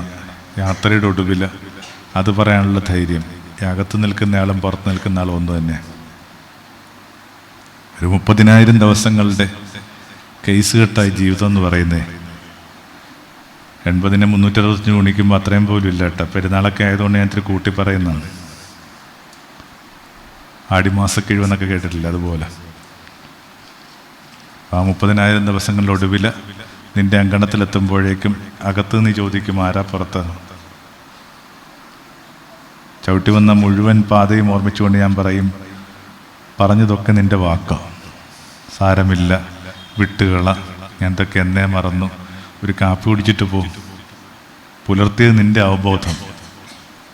വല്ലാതെ വിയർത്തു പോയ ചില നേരങ്ങളിൽ എനിക്കെൻ്റെ രോമകൂപങ്ങളിൽ നിന്ന് നിന്റെ ഗന്ധം കിട്ടിയിട്ടുണ്ട്. നീ അടുത്ത് വന്നേ, ആണിപ്പാടുള്ള നിന്റെ കരം കൊണ്ട് പതുക്കെ ഒന്ന് കൈയോടിച്ചേ. എന്നിട്ട് ഞാൻ തന്നെ ഈ കൈ ഇങ്ങനെ പിടിച്ച് താഴ്ത്തും.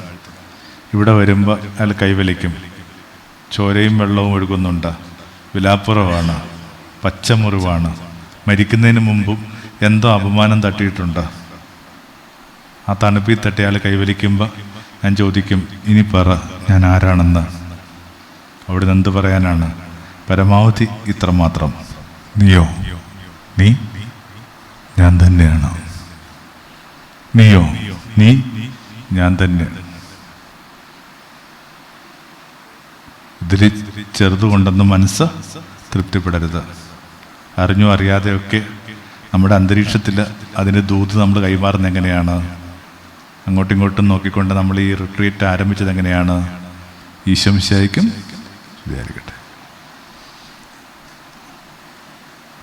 സംഭാഷണത്തിൻ്റെ ആദ്യത്തിൽ പറഞ്ഞ ഈശോ മിശിഹായ്ക്കും സ്തുതി എന്ന് പറഞ്ഞൊരു കുഞ്ഞു വാക്കാണ് ഞാൻ നീട്ടിയും പരത്തിയും കഥ പറഞ്ഞുമൊക്കെ 1 മണിക്കൂറോളം ഒപ്പിച്ചത്. ഈശോ മിശിഹായ്ക്ക് സ്തുതിയായിരിക്കട്ടെ. നിങ്ങളുള്ള ഈശോയ്ക്ക് സ്തുതിയായിരിക്കട്ടെ. 2 മിനിറ്റ് ഒന്ന് കണ്ണുപൂട്ടി പ്രാർത്ഥിച്ചിട്ട് ഇത്തിരി ഒന്ന് നേരെ ഇരുന്ന്, നമ്മൾ യോഗയിലൊക്കെ ഇരിക്കുന്ന കണക്ക് ഇത്തിരി ഒന്ന് വെറുതെ ഇത്തിരി നട്ടൽ നേരെ പിടിക്കുന്നതിൻ്റെ വ്യത്യാസം മനസ്സിലാക്കിയാൽ നല്ലതായിരിക്കും. ഒന്ന് കണ്ണുപൂട്ടി ഒരു വിത്തുള്ളിലുണ്ടെന്ന് ഓർമ്മിക്കുക, യേശുവിൻ്റെ വിത്ത്. ആ വിത്തിനോട് നിങ്ങൾ എന്ത് ചെയ്തു? ഒരിത്തിരി ഈർപ്പം കൊടുക്കാൻ പറ്റുമെങ്കിൽ, ഒരിത്തിരി നനവ് കൊടുക്കാൻ പറ്റുമെങ്കിൽ, ഒരിത്തിരി പരിചരണം കൊടുക്കാൻ പറ്റിയിരുന്നെങ്കിൽ അതൊക്കെ ഇങ്ങനെ തളർത്തേനെ, പൂക്കളായിട്ട് സുഗന്ധം കൊടുത്തേനെ, പഴമായിട്ട് മധുരിച്ചേനെ.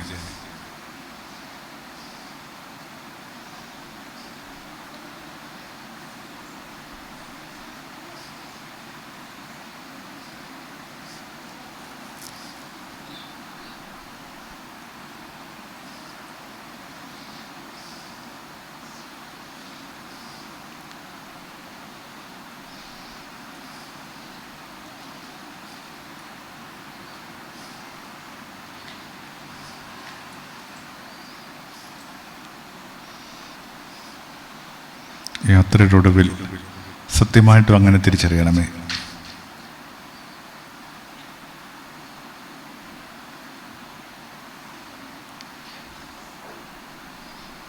കരങ്ങളും നെഞ്ചോട് ചേർത്ത് വെച്ച് നമുക്കൊന്ന് ഒരുമിച്ച് പ്രാർത്ഥിക്കാം. മിടിപ്പിനെയൊക്കെ തൊട്ട സ്വന്തം മിടിപ്പിനെ തൊടുമ്പോൾ ഓർമ്മിക്കണം, നമ്മുടെ ശ്വാസതാളം തന്നെയാണ് നമ്മുടെ ഹൃദയതാളം. അങ്ങനെ ഭയപ്പെടുമ്പോൾ ശ്വാസമെടുപ്പ് വർദ്ധിക്കുകയും ഈ മിടിപ്പിൻ്റെ താളം വർദ്ധിക്കുന്നത് നിങ്ങൾ ശ്രദ്ധിച്ചിട്ടില്ലേ? നമ്മൾ ശ്വസിക്കുന്നതാണ് നമ്മളുടെ ജീവിതം. ഒന്ന് സ്വന്തം ഹൃദയതാളവും തൊട്ട് മിടിപ്പിനെ ഒന്ന് ശ്രദ്ധിച്ച് നമുക്ക് ഒരുമിച്ച് പ്രാർത്ഥിക്കാം. കർത്താവായ യേശുവേ, യാത്രയുടെ ഒടുവിൽ അങ്ങയുടെ അങ്കണത്തിലെത്തുമ്പോൾ സത്യമായിട്ടും അങ്ങനെ തിരിച്ചറിയണമേ. പറഞ്ഞതൊക്കെ നിന്റെ വാക്ക്, പുലർത്തിയത് നിന്റെ അവബോധം, അടിമുടി പരുക്ക്. ഞാൻ പതുക്കെ പതുക്കെ അങ്ങാവുകയാണ്. ഞാൻ പതുക്കെ പതുക്കെ അങ്ങാവുകയാണ്.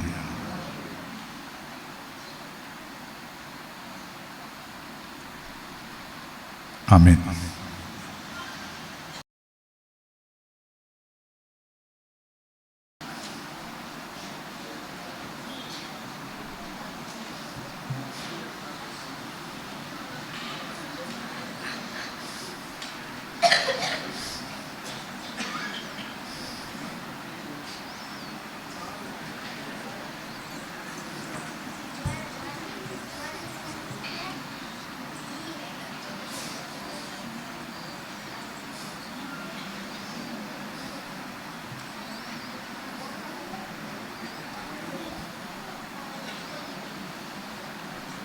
നമുക്കൊരു മിനിറ്റ് ഒന്ന് റിക്കളക്റ്റായിട്ട് ഒന്ന് കണ്ടുപൂട്ടി അത് അവിടുത്തെ സമാധാനത്തിലായിരിക്കാം. ഇടം തരുന്നൊരു സമാധാനമുണ്ട്.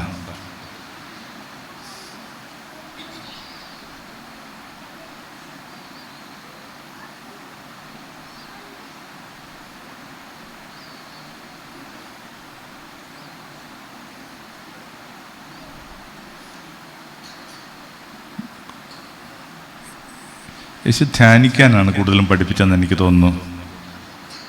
എങ്ങനെ പ്രാർത്ഥിക്കണം എന്ന് ചോദിക്കുമ്പോൾ യേശു പറഞ്ഞു, വാതിലടക്കുക, മുറിയിലേക്ക് പ്രവേശിക്കുക, അകത്തുള്ള ആളെ കേൾക്കുക. ഏറ്റവും ബേസിക് ആയിട്ടുള്ള ഒരു ധ്യാന രീതിയാണത്. വാതിലടക്കുക എന്ന് പറഞ്ഞ അർത്ഥം ഇന്ദ്രിയങ്ങളെ കൊട്ടിയടക്കുക, ഷട്ട് യുവർ സെൻസസ്. അകത്തൊരു മുറിയുണ്ട്, അതിനകത്തുനിന്നൊരു ശബ്ദവുമുണ്ട്. Shut your census.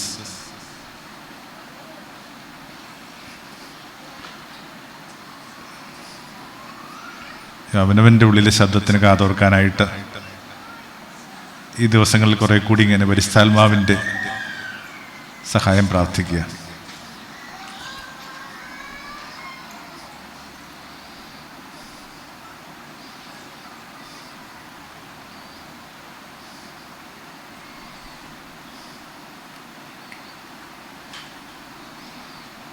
ഒരിക്കൽ കൂടി ഒരുമിച്ചെന്ന് നന്മറിഞ്ഞ പറയും ചൊല്ലാം. നന്മറിഞ്ഞ പറയുമേ സ്വസ്തി. കർത്താവ് അങ്ങയുടെ കൂടെ സ്ത്രീകളെ അനുഗ്രഹിക്കപ്പെട്ടവളാവുന്നു. അങ്ങയുടെ ദരിദ്രം ഫലമായി ഈശോ അനുഗ്രഹിക്കപ്പെട്ടവനാവുന്നു.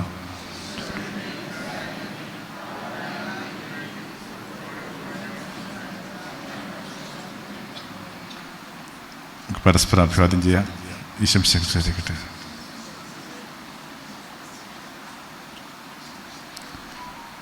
പെട്ടെന്നൊരു അരമണിക്കൂർ പോലും ആവശ്യമില്ലാത്ത വിധത്തിൽ ഒരു കാര്യം കൂടി ഒന്ന് പറഞ്ഞ് പ്രാർത്ഥനയിൽ നമുക്ക് പിരിയാന്ന കരുതുക.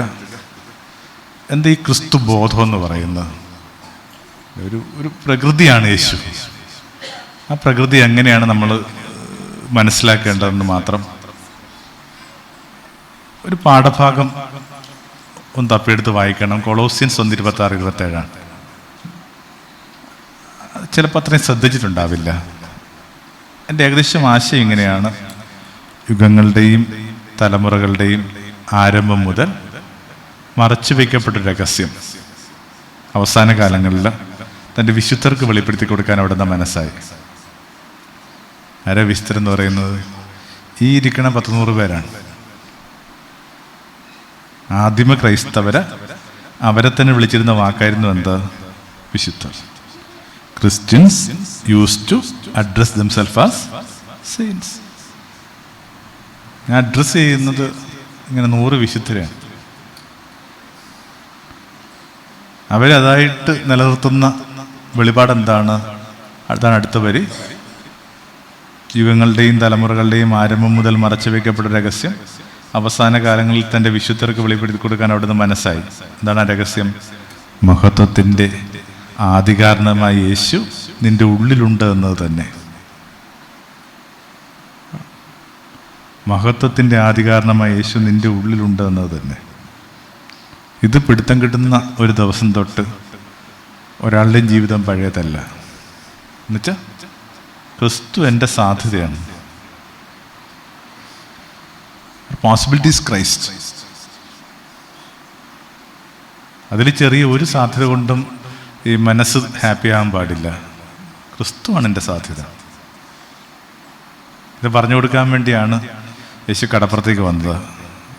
ഞാനും ഇങ്ങനെ കടപ്പുറത്തുള്ള ഒരാളാണ്. അവിടെ ഉള്ള ഒരാളായിരിക്കുന്നതിൻ്റെ പേരിലൊന്നും നമുക്ക് ചെറിയ പ്രായത്തിലൊന്നും ഒരു അഭിമാനം തോന്നിയിട്ടില്ല. കാരണം സ്കൂളിലൊക്കെ പഠിക്കുമ്പോൾ ഞങ്ങൾ അധ്യാപകർ പറയും, എടാ വല്ലതും 4 ലക്ഷം പഠിച്ച് കിഴക്കോട്ട് കയറിപ്പോ. ഇപ്പോഴും കടപ്പുറം സ്കൂളിലെ അധ്യാപകരത് പറയുന്നുണ്ട്, പഠിച്ച് കിഴക്കോട്ട് കയറിപ്പോ.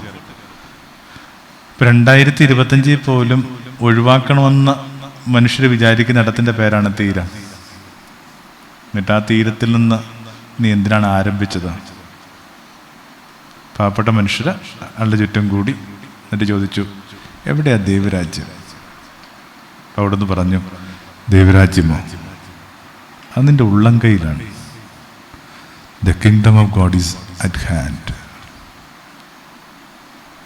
എൻ്റെ തന്നെ സാധ്യതയാണ്, എങ്ങോട്ടും പോകണ്ടെന്നേ. അവിടെയാണ്, ഇവിടെയാണ്, ആചാരനോടൊപ്പമാണ്, ആ വേദഗ്രന്ഥത്തിലാണെന്ന് പറയുന്ന കാര്യങ്ങൾ ഇപ്പം ഇയാൾ പറയുന്നു നിന്റെ ഉള്ളം കയ്യിലാണ്. The seed of Christ. ആ വിത്ത് കൊണ്ട് എന്ത് ചെയ്യുന്നുള്ളതാണ് നമ്മൾ കഴിഞ്ഞൊരു സെഷനിൽ പറഞ്ഞ് അവസാനിപ്പിച്ച ഏറ്റവും വലിയ സങ്കടം. ആ വിത്ത് കൊണ്ട് നമ്മൾ എന്ത് ചെയ്തു? ഈ വിത്തിനെ എങ്ങനെയാണ് നമുക്കൊന്ന് നിർവചിക്കാൻ പറ്റുന്നത്? ലളിതമായൊരു സമവാക്യം ഇങ്ങനെ വളരെ വേഗത്തിൽ സൂചിപ്പിച്ച്, ഒരു വിശദീകരണം ആവശ്യമില്ലാത്ത വിധത്തിൽ ഇങ്ങനെ വളരെ ആഭിമുഖ്യമുള്ള പ്രകാശമുള്ള വ്യക്തികളെ ഞാനിപ്പോൾ അഭിസംബോധന ചെയ്തിരിക്കുന്നത്. അവർക്ക് ചില റിമൈൻഡേഴ്സ് മാത്രം മതി. എനിക്ക് തോന്നുന്നു 9 മണി വരെയൊക്കെ സമയമുണ്ടെന്ന് തോന്നുന്നു, പക്ഷെ അതെനിക്ക് ആവശ്യമില്ല. വെറുതെ ചില സൂചനകൾ മാത്രം മതി. എന്തിനാണ് ഇതെല്ലാം ഇങ്ങനെ നീട്ടി പറയേണ്ടതൊന്നുമില്ല. ഒരു 3 കാര്യം വെറുതെ ഒന്ന് ഓർത്തിട്ട് നമുക്ക് പെട്ടെന്ന് തന്നെ വൈൻഡ് ചെയ്യാം. സമവാക്യം ഇത്രയേ ഉള്ളൂ: ധ്യാനം പ്ലസ് സ്നേഹം പ്ലസ് സഹനം സമം യേശു. ബോബിൽ എന്തുമാത്രം യേശു ഉണ്ടെന്ന് ബോബിയുടെ സ്നേഹിതർക്ക് പിടുത്തം കിട്ടും.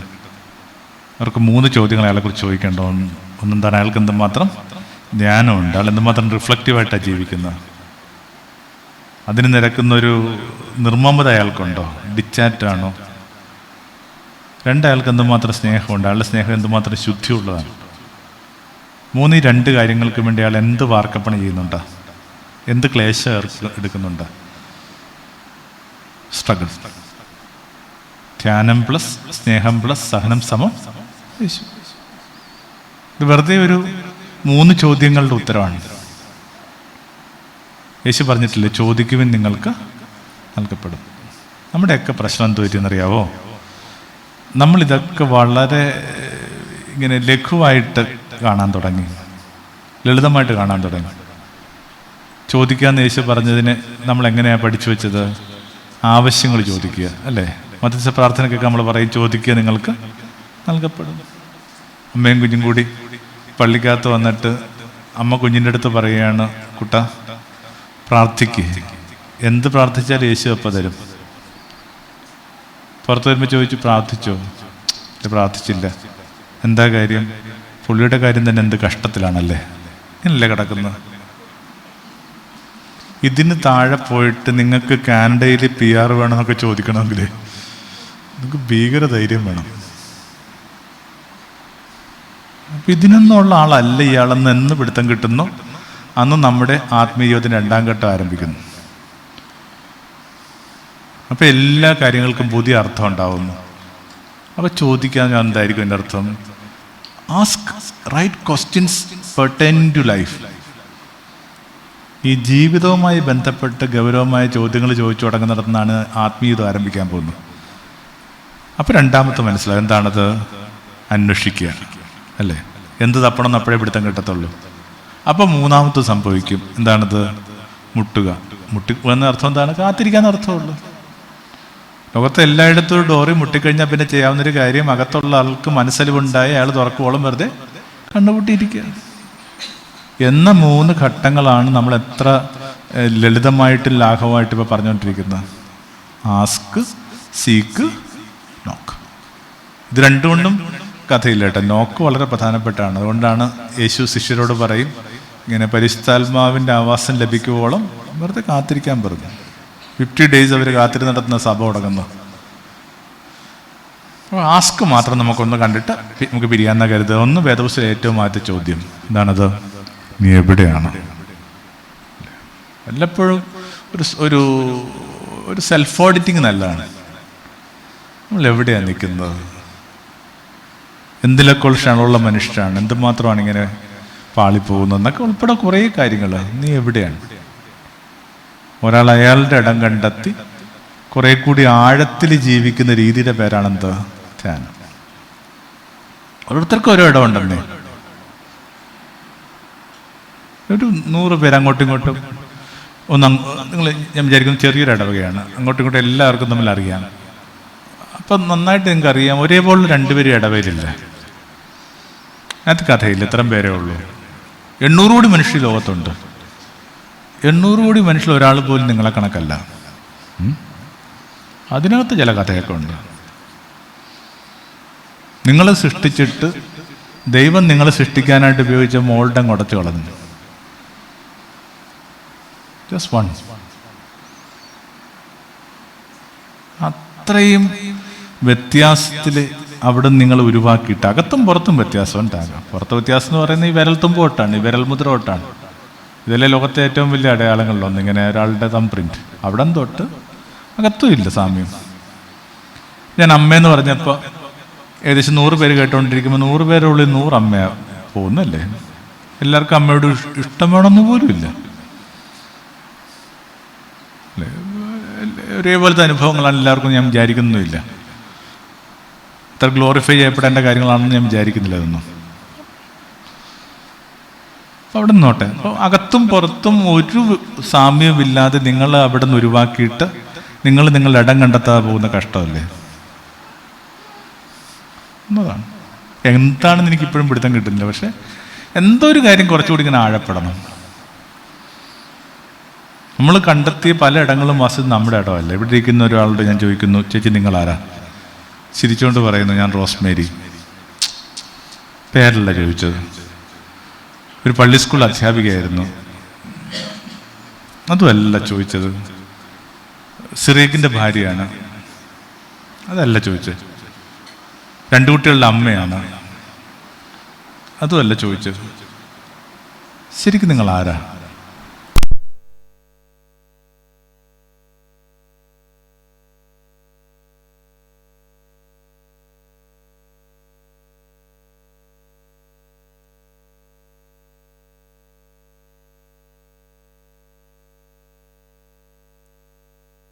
അറിഞ്ഞില്ലേ, മരുന്ന് വാങ്ങാൻ ഇപ്പോഴും ഫാർമസിയിൽ ക്യൂ നിൽക്കേണ്ട ആവശ്യമില്ലെന്ന്.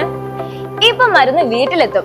മരുന്ന് കയ്യിൽ കിട്ടുന്നതിന് ശേഷം മാത്രം പേ ചെയ്താൽ മതി. Short time 9 AM to 9 PM. ഫാർമസിസ്റ്റിന്റെ ഫുൾ ടൈം സേവനം. ആഷ്യോസ് കമ്മ്യൂണിറ്റി ഫാർമസി, എഴുകോൺ ജംഗ്ഷനിൽ ഇരുമ്പനങ്ങാട് റോഡിനടുത്ത്. ഇത് കൂടാതെ കേരള തമിഴ്നാട് മുഴുവൻ 400 ഔട്ട്ലെറ്റ്സ് ഉള്ള വിശ്വസ്തമായ കമ്മ്യൂണിറ്റി ഫാർമസി. ഇവിടെ ഇംഗ്ലീഷ് മെഡിസിൻസ് 15% മുതൽ 65% വരെ ഡിസ്കൗണ്ട്.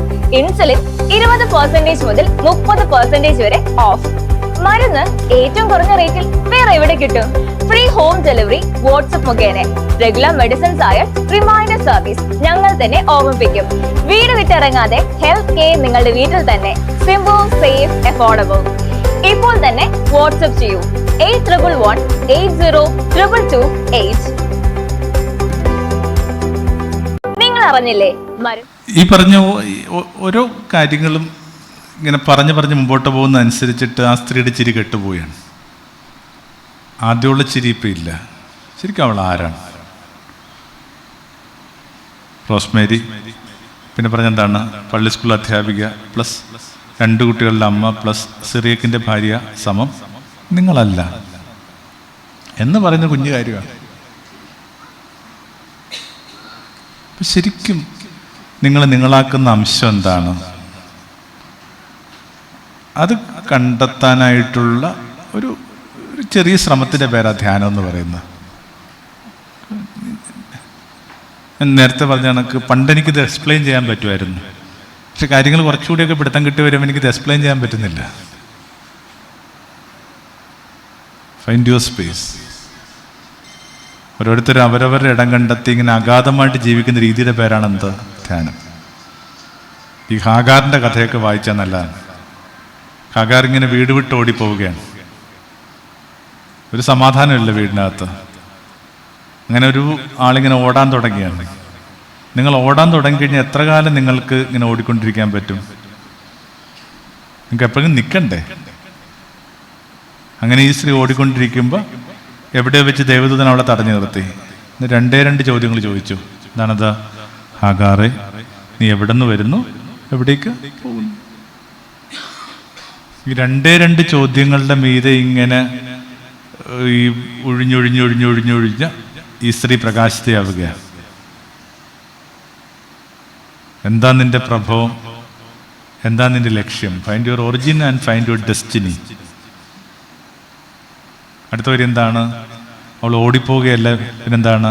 മടങ്ങിപ്പോവുകയാണ്. സ്വന്തം ഇടം കണ്ടെത്തിയവരെങ്ങോട്ടും പോകാൻ പോകുന്നില്ല. അവർക്കറിയാം എവിടെ വേണമെങ്കിലും വേരുകൾ ആഴ്ത്തി അഗാധമായി ജീവിക്കാനായിട്ട്. ഓടിപ്പോകുമ്പോൾ അവൾ അടിമസ്ത്രീയാണ്, മടങ്ങിപ്പോകുമ്പോൾ അവൾ അവളുടെ യജമാനത്തിയാണ്. You are going to be your mistress. നാളെയും അവളിങ്ങനെ കൂനിപ്പിടിച്ചിരിക്കുന്നുണ്ടാവും, പാത്രം മോറുന്നുണ്ടാവും, കുട്ടികളെ കുളിപ്പിക്കുന്നുണ്ടാവും, തറ വൃത്തിയാക്കുന്നുണ്ടാവും, കറിക്ക് നുറുക്കുന്നുണ്ടാവും. പക്ഷെ അവൾ ആരുടെ അടിമയല്ല, അവൾ അവളുടെ യജമാനത്തിയാണ്. അങ്ങനെ വേരുകൾ ആഴ്ത്തിയത് കൊണ്ടാണ് അവളിങ്ങനെ ഒരു വലിയൊരു വംശത്തിൻ്റെ അമ്മയായിട്ട് മാറുന്നത്. ഇസ്ലാമിൻ്റെ അമ്മയാണ്, സഹോദര സമൂഹത്തിൻ്റെ. ഒന്ന്, നീ എവിടെയാണ്? സ്വന്തം ഇടം കണ്ടെത്തി ഒരാൾ അഗാധമായിട്ട് ജീവിക്കുന്ന രീതിയുടെ പേരാണെന്ത്? ധ്യാനം. രണ്ടാമത്തെ ബൈബിൾ ചോദ്യം എന്താണ്? Were is your brother? നിന്റെ സഹോദരൻ എവിടെ? എൻ്റെ സ്നേഹത്തിന് എന്നാ പറ്റി? ഒരു 50 വയസ്സൊക്കെ എത്തിയപ്പോഴാണ് എനിക്കത് പിടുത്തം കിട്ടിയത്. ഞാൻ ഒരാളെയും സ്നേഹിച്ചിട്ടില്ല. പൊതുവെ എന്നെക്കുറിച്ചുള്ളൊരു പരിഗണന സ്നേഹമുള്ള മനുഷ്യനായിരുന്നു. ഞാനും അങ്ങനെ തന്നെ ആയിരുന്നു വിചാരിച്ചുകൊണ്ടിരുന്നത്. പക്ഷേ 50 വയസ്സൊക്കെ എത്തിയപ്പോഴാണ് ഞാൻ ഈ വേദപുസ്തകമൊക്കെ ഒന്നുകൂടി സമാധാനത്തിൽ വായിക്കാൻ തുടങ്ങിയത്. അപ്പം എനിക്ക് മനസ്സിലായി, യേശു സ്നേഹിക്കാനല്ല പറഞ്ഞത്, പിന്നെന്താണ്? ഞാൻ സ്നേഹിച്ചതുപോലെ സ്നേഹിക്കുക. അപ്പോൾ എൻ്റെ ഓർമ്മയിലുള്ള മുഴുവൻ സ്നേഹാനുഭവങ്ങളും ഞാനിങ്ങനെ ഓർമ്മിച്ചെടുത്ത് കഴിഞ്ഞപ്പോൾ ഒരു ഇൻസ്റ്റൻസ് പോലും ഇല്ല യേശു സ്നേഹിച്ചതുപോലെ. കിട്ടിയിട്ടുമില്ല, കൊടുത്തിട്ടുമില്ല. എന്താ യേശു സ്നേഹിച്ചതുപോലെ എന്ന് പറയുന്നത്? അൺകണ്ടീഷണൽ ലവാണ്, ഉപാധിയില്ലാത്ത സ്നേഹമാണ്. നിർഭാഗ്യവശാൽ കിട്ടുകയും കൊടുക്കുകയും ചെയ്ത മുഴുവൻ സ്നേഹത്തിനും വ്യക്തമായ ഉപാധി ഉണ്ടായിരുന്നു. വ്യക്തമായ ഉപാധി. അതിലേതെങ്കിലും ഒരു സമവാക്യം തെറ്റിക്കഴിഞ്ഞെന്നാൽ അപ്പം തീരുന്ന സ്നേഹം മാത്രമേ ഞാൻ ഇന്നോളം കണ്ടിട്ടുള്ളൂ. ഇപ്പോൾ എൻ്റെ സ്നേഹത്തിന് എന്നാ പറ്റി? ഞാൻ ഈ ചെറുപ്പക്കാരെയൊക്കെ ഈ വിവാഹ കോഴ്സിനൊക്കെ ഇങ്ങനെ ഒരുക്കുന്ന ചില പരിപാടിയൊക്കെ ഉള്ളപ്പോൾ ഒരു ടോക്കൊക്കെ ചിലപ്പോൾ ലഭിക്കാറുണ്ട്. അപ്പോൾ ഞാൻ അവരുടെ അടുത്ത് പറയും, ഈ 800 കോടി മനുഷ്യരെയും നിങ്ങൾക്ക് ഉപാധിയില്ലാതെ സ്നേഹിക്കാനായിട്ട് പറ്റാത്തത് കൊണ്ട് ദൈവം നിങ്ങൾക്ക് തരുന്ന ഒരു ചെറിയ ചലഞ്ച് ഇതാണ്: നിങ്ങളുടെ ജീവിതത്തിലേക്ക് പ്രവേശിക്കുന്ന ഈ പെൺകുട്ടിയെ, ഈ പുരുഷനെ എങ്കിലും നിങ്ങൾക്ക് ഉപാധിയില്ലാതെ സ്നേഹിക്കാൻ പറ്റുമോ? Just one. ഒരാളെങ്കിലും ഉപാധിയില്ലാതെ സ്നേഹിക്കണ്ടേ? പള്ളി വെച്ച് കൈക്ക് പിടിച്ച് പുറത്തേക്ക് നിങ്ങളുടെ കൂടെ വന്ന ആ പുരുഷനെയോ സ്ത്രീയെ എങ്കിലും ഉപാധിയില്ലാതെ സ്നേഹിക്കണ്ടേ? അതിൽ പോലും ഇങ്ങനെ ചോര പൊടിഞ്ഞ് നമ്മൾ ഇരുവരും 2 വശങ്ങളിലേക്ക് നടന്നു പോകുന്നു. ഒന്ന്, നീ എവിടെ? 2, നിന്റെ സ്നേഹം എവിടെ? എങ്ങനെയാണ് സുവിശേഷം അവസാനിക്കുന്നത്? യേശു ശിമയോനോട് ചോദിച്ചു, ശിമയോനെ, നീ സ്നേഹിച്ചിട്ടുണ്ടോ? അയാൾ പറഞ്ഞു, ഉവ്വ് കർത്താവേ. കുറച്ച് കഴിയുമ്പോൾ വീണ്ടും ചോദിക്കും, ശിമയോനെ, നീ സ്നേഹിച്ചിട്ടുണ്ടോ? അപ്പം നേരത്തെ ഉള്ളത്ര ധൈര്യമില്ല. പിന്നെയും കുറച്ച് കഴിയുമ്പോൾ ചോദിക്കും, ശിമയോനെ, നീ സ്നേഹിച്ചിട്ടുണ്ടോ? അടുത്ത വരി എന്താണ്? അയാളപ്പോൾ ദുഃഖിതനായി. ആദ്യകാല കയ്യെഴുത്ത് പ്രതികളിൽ, മാനുസ്ക്രിപ്റ്റുകളിൽ പറയുന്നത് അയാൾ അപ്പോൾ വാവിട്ട് കരഞ്ഞു. സ്വന്തം സ്നേഹത്തെ പുനഃപരിശോധിക്കാനായിട്ട് നിങ്ങൾക്കൊരു ഊഴം കിട്ടുമെങ്കിൽ വാവിട്ട് കരാതിരിക്കാൻ ധൈര്യമില്ലാത്ത എത്ര പേര് കൂട്ടത്തിലുണ്ട്? Was it love? ഇപ്പം ഭാര്യയൊക്കെ കടന്നു പോകുമ്പോൾ എങ്ങനെയാണ് ഒരു മനുഷ്യൻ തൻ്റെ ജീവിതത്തെ പിറ്റേന്നോട്ട് വായിച്ചു തുടങ്ങുന്നത്? ഇതിന് ഭക്ഷണം തണുത്തു, ഉച്ചക്കത്ത് വൈകുന്നേരം വിളമ്പി എന്നൊക്കെ എൻ്റെ പേരിൽ കലഹിച്ചുകൊണ്ടിരുന്നൊരു ഇടത്തിൽ ഇപ്പോൾ അടുക്കള നിശബ്ദമാണ്.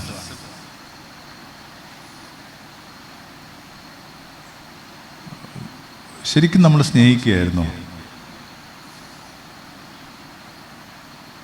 ലവ്.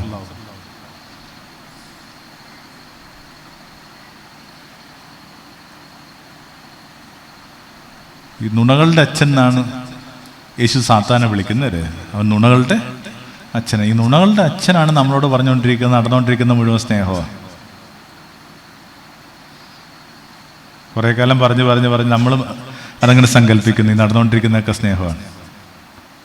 കുട്ടിയെ തല്ലുന്നു, അപ്പോൾ തോന്നി ദേഷ്യത്തിന് തല്ലിയതാണ്. കുറച്ച് കഴിഞ്ഞപ്പോൾ തോന്നി വേണ്ട എന്ന്. അപ്പോൾ ഇങ്ങനെ മടിയിലൊക്കെ ഇരുത്തിയിട്ട് പറഞ്ഞു, മോനെ അമ്മ / അച്ഛൻ ഇങ്ങനെ സ്നേഹം കൊണ്ടല്ലേ തല്ലിയത്. അവിടെ തൊട്ട് ആരംഭിക്കുന്ന ഈ നുണയൊക്കെ അല്ലേ. ഒന്നുകൂടി പതുക്കെ വായിച്ച്, സ്നേഹം കൊണ്ട് തല്ലി. സ്നേഹമുള്ളവരൊക്കെ നിങ്ങൾ വീട്ടിൽ ഉണ്ണാൻ വിളിച്ചിട്ട് ഇങ്ങനെ കറണ്ടൊക്കെ കളഞ്ഞിട്ട് ബന്ധുക്കളെല്ലാം കൂടി ഇടിച്ചാ വിടുന്നു.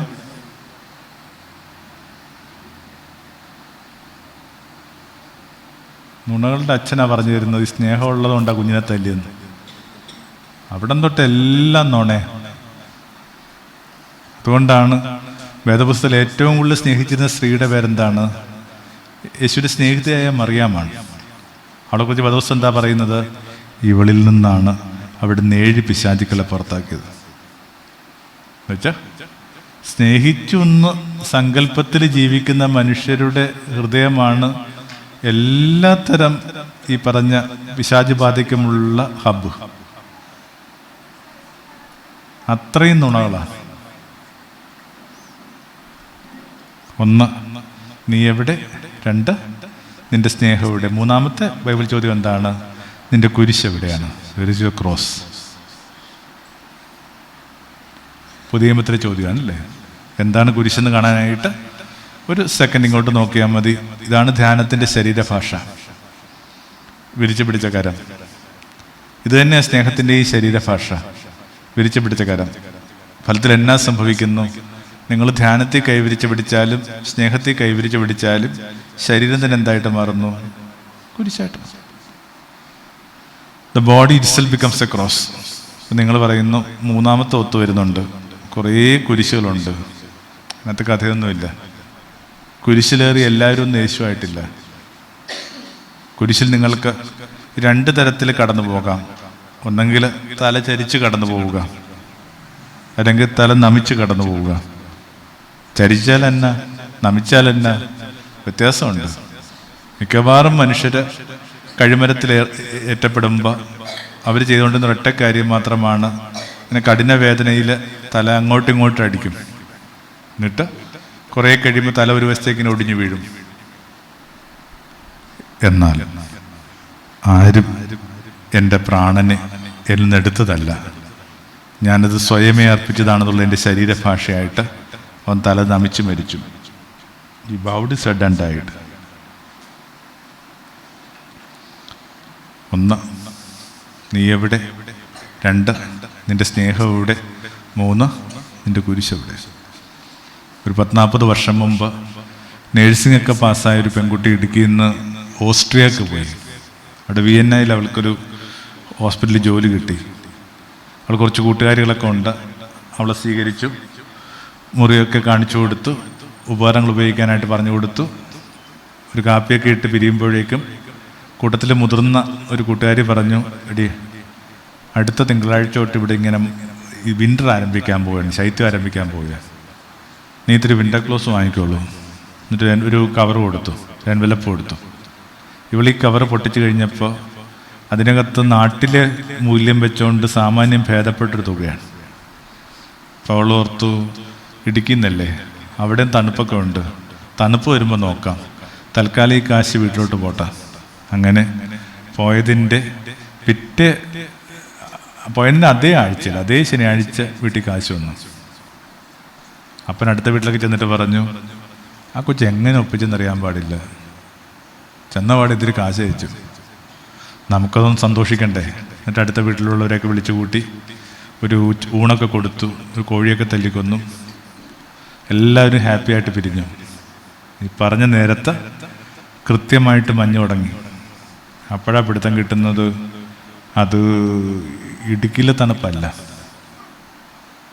മാനത്തോട്ടൊക്കെ ഇങ്ങനെ വെള്ളം എറിഞ്ഞ് കളഞ്ഞെന്നാൽ ഈ വെള്ളം മാനത്ത് നിൽക്കും, താഴോട്ട് വീഴത്തില്ല. ഈ തോമാസിലിയുടെ അത്ഭുതം കണക്ക് അത്ര തണുപ്പാണ്, ഉറഞ്ഞു പോണ തണുപ്പാണ്. ആ തണുപ്പത്ത് റൂം ഹീറ്റർ ഇല്ലാത്തൊരു മുറിക്കകത്ത് പരുത്തി വസ്ത്രങ്ങൾ ധരിച്ചൊരു പെൺകുട്ടി വീട്ടിലേക്ക് എഴുതുന്ന കത്ത് ഒന്നെങ്കിൽ ആരംഭിക്കുന്നത് അല്ലെങ്കിൽ അവസാനിക്കുന്നത് ഇങ്ങനെയായിരിക്കും: ഇവിടെ എനിക്ക് സുഖം തന്നെ.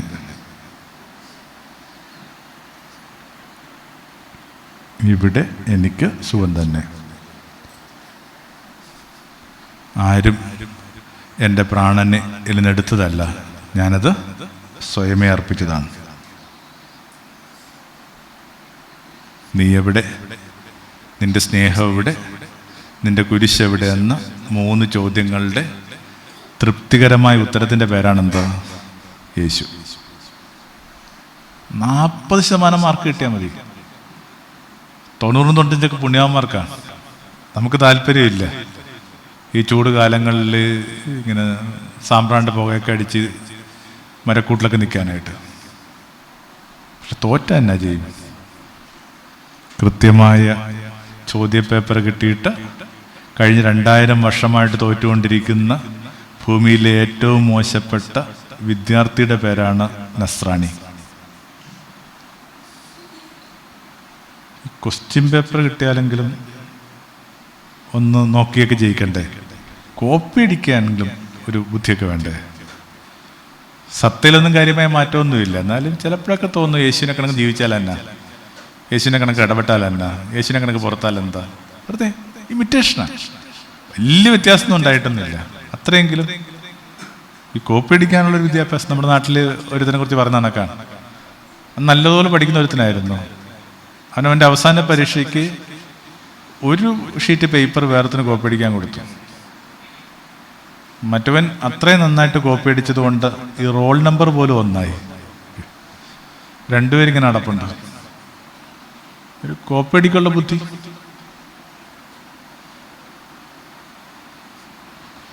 നീ എവിടെ, നിന്റെ സ്നേഹം എവിടെ, നിന്റെ കുരിശെവിടെ?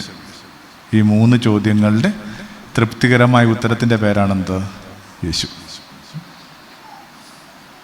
40 കുറച്ചുകൂടി അഗാധമായിട്ട് ജീവിക്കുന്നു, കുറച്ചുകൂടി ഉപാധിയില്ലാതെ സ്നേഹിക്കുന്നു, അതിനുവേണ്ടി കുറച്ച് കപ്പം കൊടുക്കുന്നു.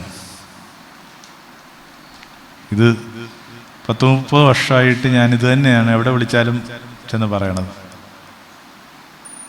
വെള്ളിപ്പുള്ളി വെച്ചാതെ ഇത് തന്നെ പറഞ്ഞുകൊണ്ടിരിക്കണേ. ആദ്യമൊക്കെ ഇത് പറയുമ്പോൾ എനിക്ക് ഭയങ്കര സമാധാനവും സന്തോഷവും കിട്ടുമായിരുന്നു. കാരണം യേശുവിലേക്കുള്ളൊരു താക്കോൽ കാഴ്ച കിട്ടുന്നതാണെന്ന് എനിക്ക് തോന്നി ഇതിലൂടെ. അത്തരം ദിവസങ്ങളിൽ എനിക്ക് പെട്ടെന്ന് എൻ്റെ അപ്പനെ കാണണമെന്ന് തോന്നി. ഈ പറഞ്ഞ 3 കാര്യങ്ങൾ അപ്പനിലുണ്ട്. ധ്യാനമുണ്ട്.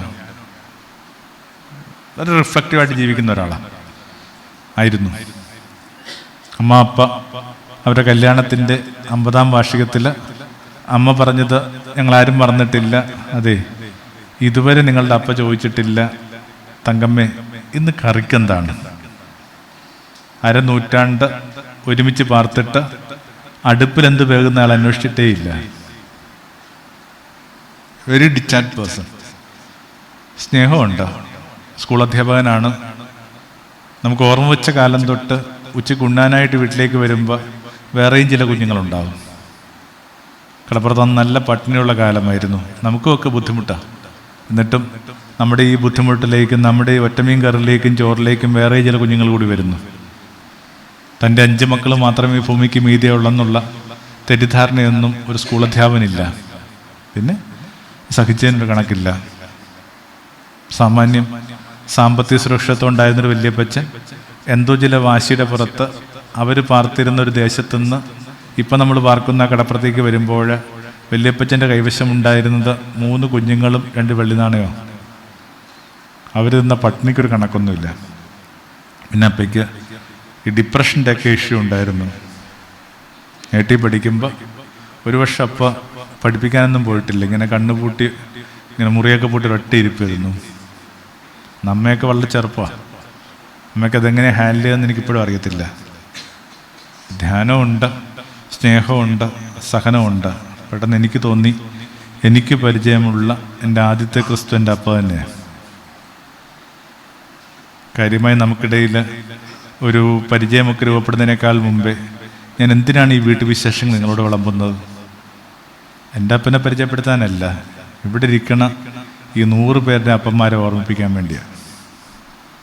ഇതിനകത്തുനിന്ന് ആരെങ്കിലും ഒരാൾ എണീറ്റിട്ട് പറയുകയാണ് ഇതെൻ്റെ അപ്പൻ്റെ കഥയല്ലെന്ന് പറയുന്ന അന്ന് ഞാനീ പണി നിർത്തും. പിന്നെ നമ്മ ഈ പണിക്ക് പോകത്തില്ല. ഇപ്പം നിങ്ങളൊരാൾ ആലോചിക്കുന്നുണ്ട്, അപ്പം കുടിക്കുമായിരുന്നു, അപ്പൻ ഇങ്ങനെ വീട്ടിൽ ദേഷ്യപ്പെടുമായിരുന്നു. ഓ ചേട്ടാ, സീരിയസ് ആയൊരു കാര്യം പറയുന്നതിനിടയിൽ കുടിക്കുമായിരുന്നു, ദേഷ്യപ്പെടുമായിരുന്നു. ഈ 100 പേരുടെയും കഥയായത്. എൻ്റെ ഇത്രയും ധൈര്യം പറയാനായിട്ട് നിങ്ങൾ ഈ ധ്യാനത്തിനിരിക്കുന്നത് തന്നെയാണ്. എന്താ നിങ്ങളിങ്ങനെ ചില കാര്യങ്ങൾക്കൊക്കെ പോകുന്നത്? നിങ്ങളുടെ അപ്പൻ്റെ എക്സ്റ്റൻഷനാണ് ഇതൊക്കെ. എന്നുവെച്ചാൽ ഇത്തരം ആഭിമുഖ്യങ്ങളും ഇത്തരം ചില സാമൂഹ്യ ശീലങ്ങളും ഒക്കെ നിങ്ങളിൽ രൂപപ്പെട്ടത് അപ്പനിൽ നിന്നാണ്. എന്നുവെച്ചാൽ അമ്മ മണ്ണും അപ്പം വിത്തുമായിരുന്നു. ജീവിതാഭിമുഖ്യങ്ങളെ ഏറ്റവും കൂടുതൽ രൂപപ്പെടുത്തുന്ന അപ്പനാണ്. അപ്പോൾ അതിനപ്പം കാര്യമായിട്ട് മിണ്ടിയൊന്നും ചെയ്തിട്ടില്ലല്ലോ, ഒന്നുമല്ല. അതിൻ്റെ എക്സ്റ്റൻഷനാണ് നിങ്ങൾ. പള്ളിയിൽ പോകുന്നത് പോലെ അപ്പനെ കൊണ്ടാണ്. കാരണം പള്ളിയിൽ പോകുക എന്ന് പറയുന്നത് ഒരു ആത്മീയ ആവശ്യം മാത്രമല്ല, ഒരു സാമൂഹ്യ ബോധം കൊണ്ടാണ്. ആ സാമൂഹ്യ ബോധത്തെ രൂപപ്പെടുത്തിയ ആളുടെ പേരാ അപ്പൻ. എന്നുവെച്ചാൽ നിങ്ങളുടെ കുട്ടിയെ വേറൊരു കുട്ടി ക്ലാസ്സിൽ വെച്ചൊരു പിച്ച് മുഖത്താ പാട് കിടപ്പുണ്ട്. നിങ്ങൾ പറയും നാളെ തന്നെ പോയി അവൻ്റെ ടീച്ചറിനോട് ചോദിക്കണം, പിള്ളേരല്ലേ എന്ന് പറയുന്നതിൻ്റെ പേരാ സാമൂഹ്യ ബോധം. അപ്പനാണ്, അമ്മയല്ല. ആ ധൈര്യത്തിൽ ഞാൻ പറയുന്നത് ഇതിവിടെ ഇരിക്കുന്ന 100 പേരുടെയും കഥയാണ്. അതുകൊണ്ടാണ് യേശു പറഞ്ഞത് ദൈവരാജ്യം നിങ്ങളുടെ ഇടയിലാണ്. ദൈവരാജ്യം നിങ്ങളുടെ ഇടയിലാണ്. The kingdom of God is amidst us. പറഞ്ഞു തുടങ്ങി എന്താണ്? ദൈവരാജ്യം നിങ്ങളുടെ ഉള്ളം കൈയിലാണ്. ഈ ഉള്ളം കൈയിലെ ദൈവരാജ്യത്തെ പിടുത്തം കിട്ടിക്കഴിഞ്ഞാൽ ഈ ഇടയിലുള്ള ദൈവരാജ്യത്തെ കണ്ട് കണ്ണു നിറഞ്ഞ് നിൽക്കാനേ പറ്റത്തുള്ളൂ. ഞാൻ ആവർത്തിക്കുകയാണ്, ഉള്ളം കൈയിൽ ദൈവരാജ്യത്തെ പിടുത്തം കിട്ടിക്കഴിഞ്ഞാൽ ഈ ഇടയിലുള്ള ദൈവരാജ്യത്തെ കണ്ട് ഇങ്ങനെ കണ്ണു നിറഞ്ഞ് നിൽക്കാനേ പറ്റത്തുള്ളൂ. ആമേൻ. കണ്ട ഇന്നത്തെ വിചാരങ്ങൾ ഇത്രയേ ഉള്ളൂ. നീ എന്നെ അറിയൂ.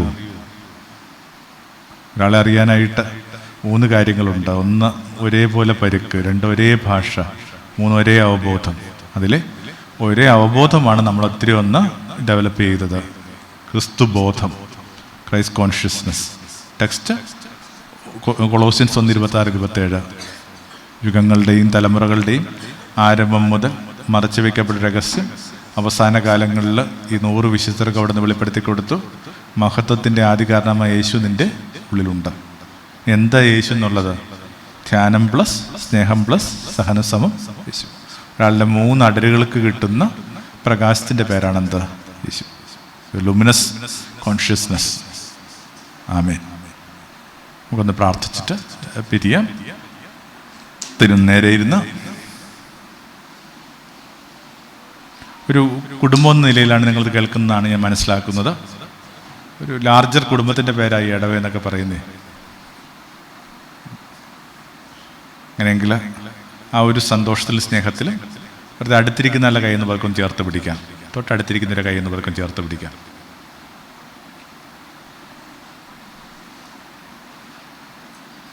ഒരു സെക്കൻഡ് വെറുതെ ഒന്ന് കൈകോർത്ത് വിത്ത് ഓൾ റെസ്പെക്റ്റ് വെറുതെ ഒന്ന് കണ്ണുപൂട്ടി